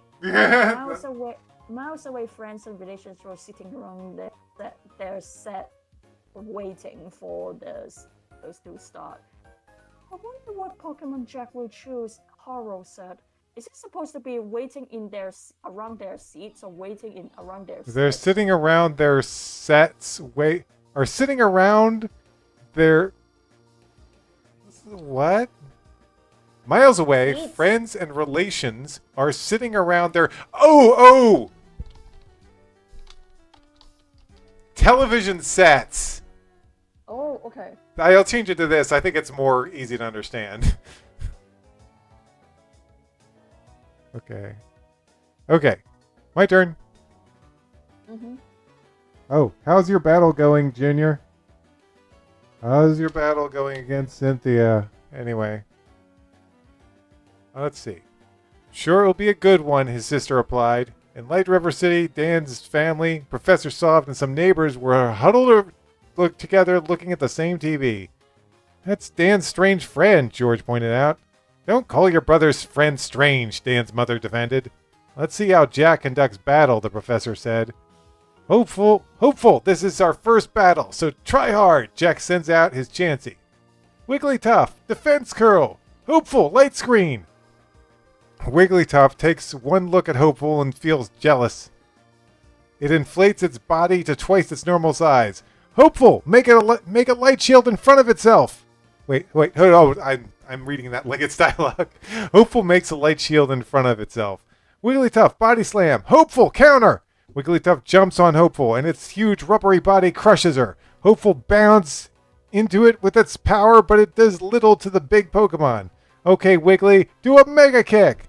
Jack waits until Hopeful is kicked away. It looks like Hopeful is hopeless, Miranda joked. Think again. Hopeful, soft-boiled. Hopeful takes the egg from its pouch and eats the yolk. Its bruises disappear, and it looks stronger than before. Finish it! Finish it up! Hopeful! Seismic toss! Hopeful grabs the bunny-like Pokemon and pulls it into the air, and then slams it into the ground with amazing strength. Wigglytuff is out of the match. Chansey has won. Return, Wigglytuff. Victory Bell, go! Hopeful use Psychic. Victory Bell, Sleep Powder. Victory Bell blows powder out of its pouch, putting Hopeful to sleep. The flag boy runs over to look at Hopeful. Chansey is at... Okay, I'm starting to get annoyed with my past self here. This is actually a problem that happens in the show. I think, like, in the show, if a Pokemon falls asleep, they don't count it as a knockout and the battle continues. Or, like, sometimes they count it as a knockout. It's like, you got put to sleep, battle's over. I'm like, that's kind of lame. I like it more in the games where the battle just keeps going. So I kind of disagree with my past self here and say that, no, it should not end just because a Pokemon fell asleep. Chansey is out of the match. Okay, Hopeful, you did good. Return. Fire your dragon, which is a Charizard. If that wasn't obvious. It's time to heat things up. Victory Bell, Stun Spore. Fire Dragon, Fire Spin It. Fire Dragon's Fire Twister blocks Victory Bell's attack and locks it in a circle of flames. The flames clear and it's burnt to a crisp. Return Victory Bell, only one left. Persian, go! Fire Dragon, Flamethrower. Persian, Bubble Beam. Fire Dragon attack hits the cat and then Bubbles pummel it. Jack starts thinking, Fire Dragon looks like it's ready for more. But to be safe, I'll choose Tank Turtle. Give that cat a bath. Tank Turtle aims its 2 hydro cannons and blasts Persian with high-pressured water streams. Oh, the cat is dead. The cat lets out a pitiful groan and falls over. A pitiful groan is what I'd use to describe how Moofy sounds. I knew it. Cats can't stand... Cats can't... What's with your cat? Hmm? Wait, what's with the cat? I thought that your cat just opened the door again and No, he's still out in the hallway. Oh, Junior says, not good. I'm using damage calcs at this point. This is so bad. This is What? at this point so bad. Oh, wow. Yeah, What? that's... Cynthia is What tough. did you say about? What did you say about cats getting soaked before? Persian got hit by Blastoise. Oh, and then you said something about making weird noises, cat making a. Oh, it says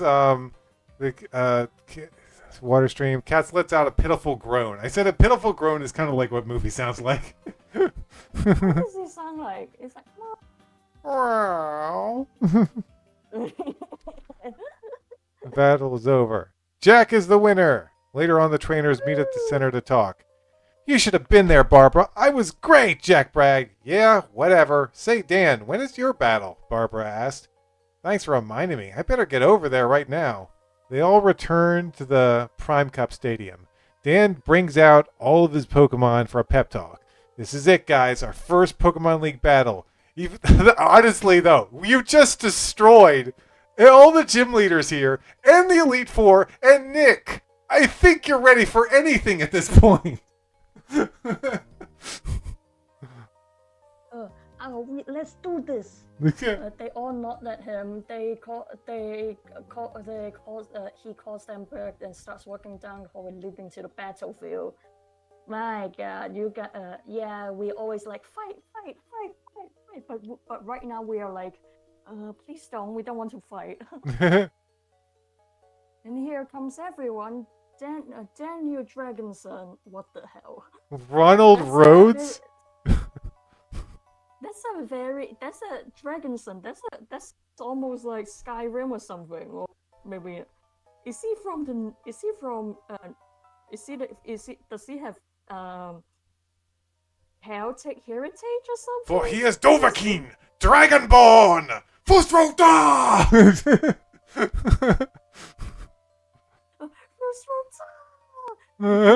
No wonder Legend can punch Slowbro like that. It's like, oh God! Yeah. I think that you just sent that. I think you just sent that poor thing into the hospital, into the emergency rooms. No wonder he can do it. Ay. His opponent is Ronald Rose, a dedicated trainer and biker. He is that cute board. He's that cute board that Josh and I took on the cycling row. The referee walks in and signals the beginning of the battle. I choose Cypher. Thunderjack, go! Cypher, double team. Thunderjack, lightning bolt. Cypher makes it look like there was 3 of it. Thunderjack tries to stab it but miss. Sword dance.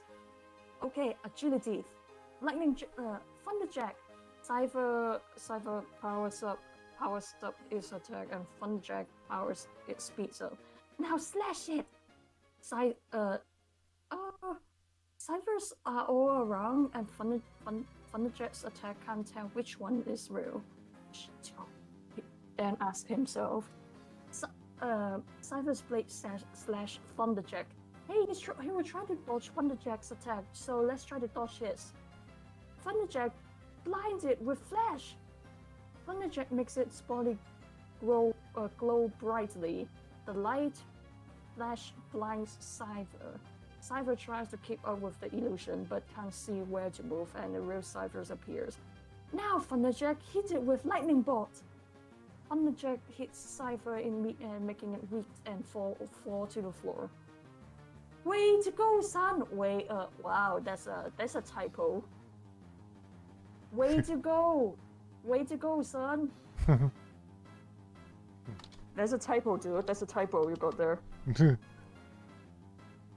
It's way to go. Way to go! Way to go. Way to go. No, you got it right, but it's way to go. Way to go. Oh yeah. Dan's father cheered. He's better than I thought, Thomas admitted. It's my little boy, Dan's mother beamed. Cypher is out of the match. Return Cyber, now go, Jinx. Paralyze it with Thunder Wave. Jinx, lovely kiss said. Thunderjack partly paralyzed it, but a big kiss making it collapse. Okay, Thunderjack come back. Tsunami, it's up to you. Psychic attack. Tsunami, smokescreen. Jinx hits Tsunami back, but gets blinded by a dark fog. Tsunami! Hang Ten! Surf attack! What is that? Hang Ten? It's surfer lingo. Okay. Hang Ten! Surf attack! Tsunami rides a wave into the fog, bank clearing the area, nearly drowns Nings. Oh gosh. Pass out. Jinx, return. I select Firo. Do you want to learn how to surf? No thanks. Ooh, Tsunami. Enough for now. Trigger. Hit it out of the sky with lightning bolt. Pharaoh, the mirror move. Electricity drops from Trickster's fingers, hitting Pharaoh.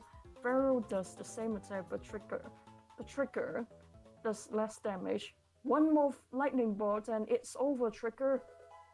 Trigger repeats his attack and this time succeeds in knocking Pharaoh out. This battle is over. Dan is the winner. The crowd cheers and Trigger hovers over to Dan.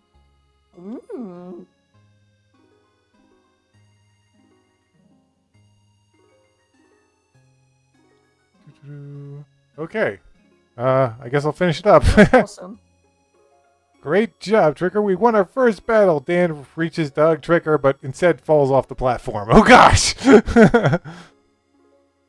Well, he's too tired, right?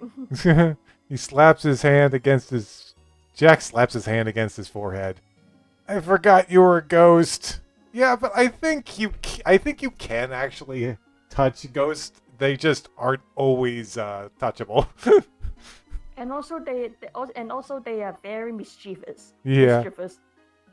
I mean, Gengar probably is like ha ha ha ha ha ha ha.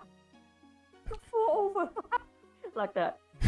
Everyone at Dan's house was celebrating. Your son has a lot of skill, Roger, Professor Soft remarked.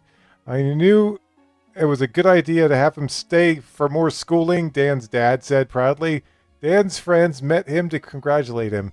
Keep it up, Dan, Jack said, patting him on the back.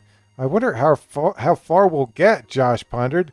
We'll just have to wait and see, Barbara said. Right, but now I feel like lunch, Dan remarked. It's all he wants is food! All right. It's 12:37. I think this is good enough for tonight. Thanks for watching, guys. Before we leave, just one quick thing.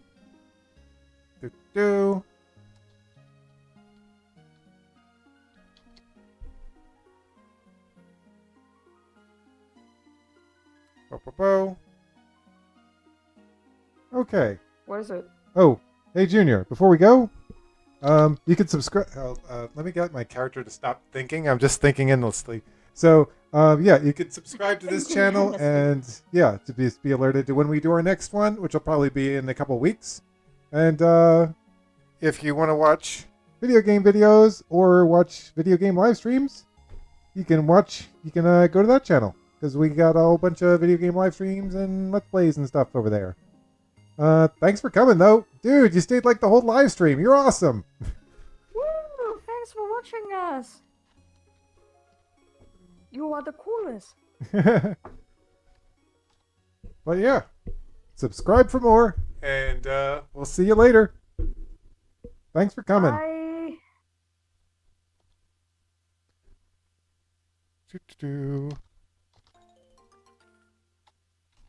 All right. Ending live stream.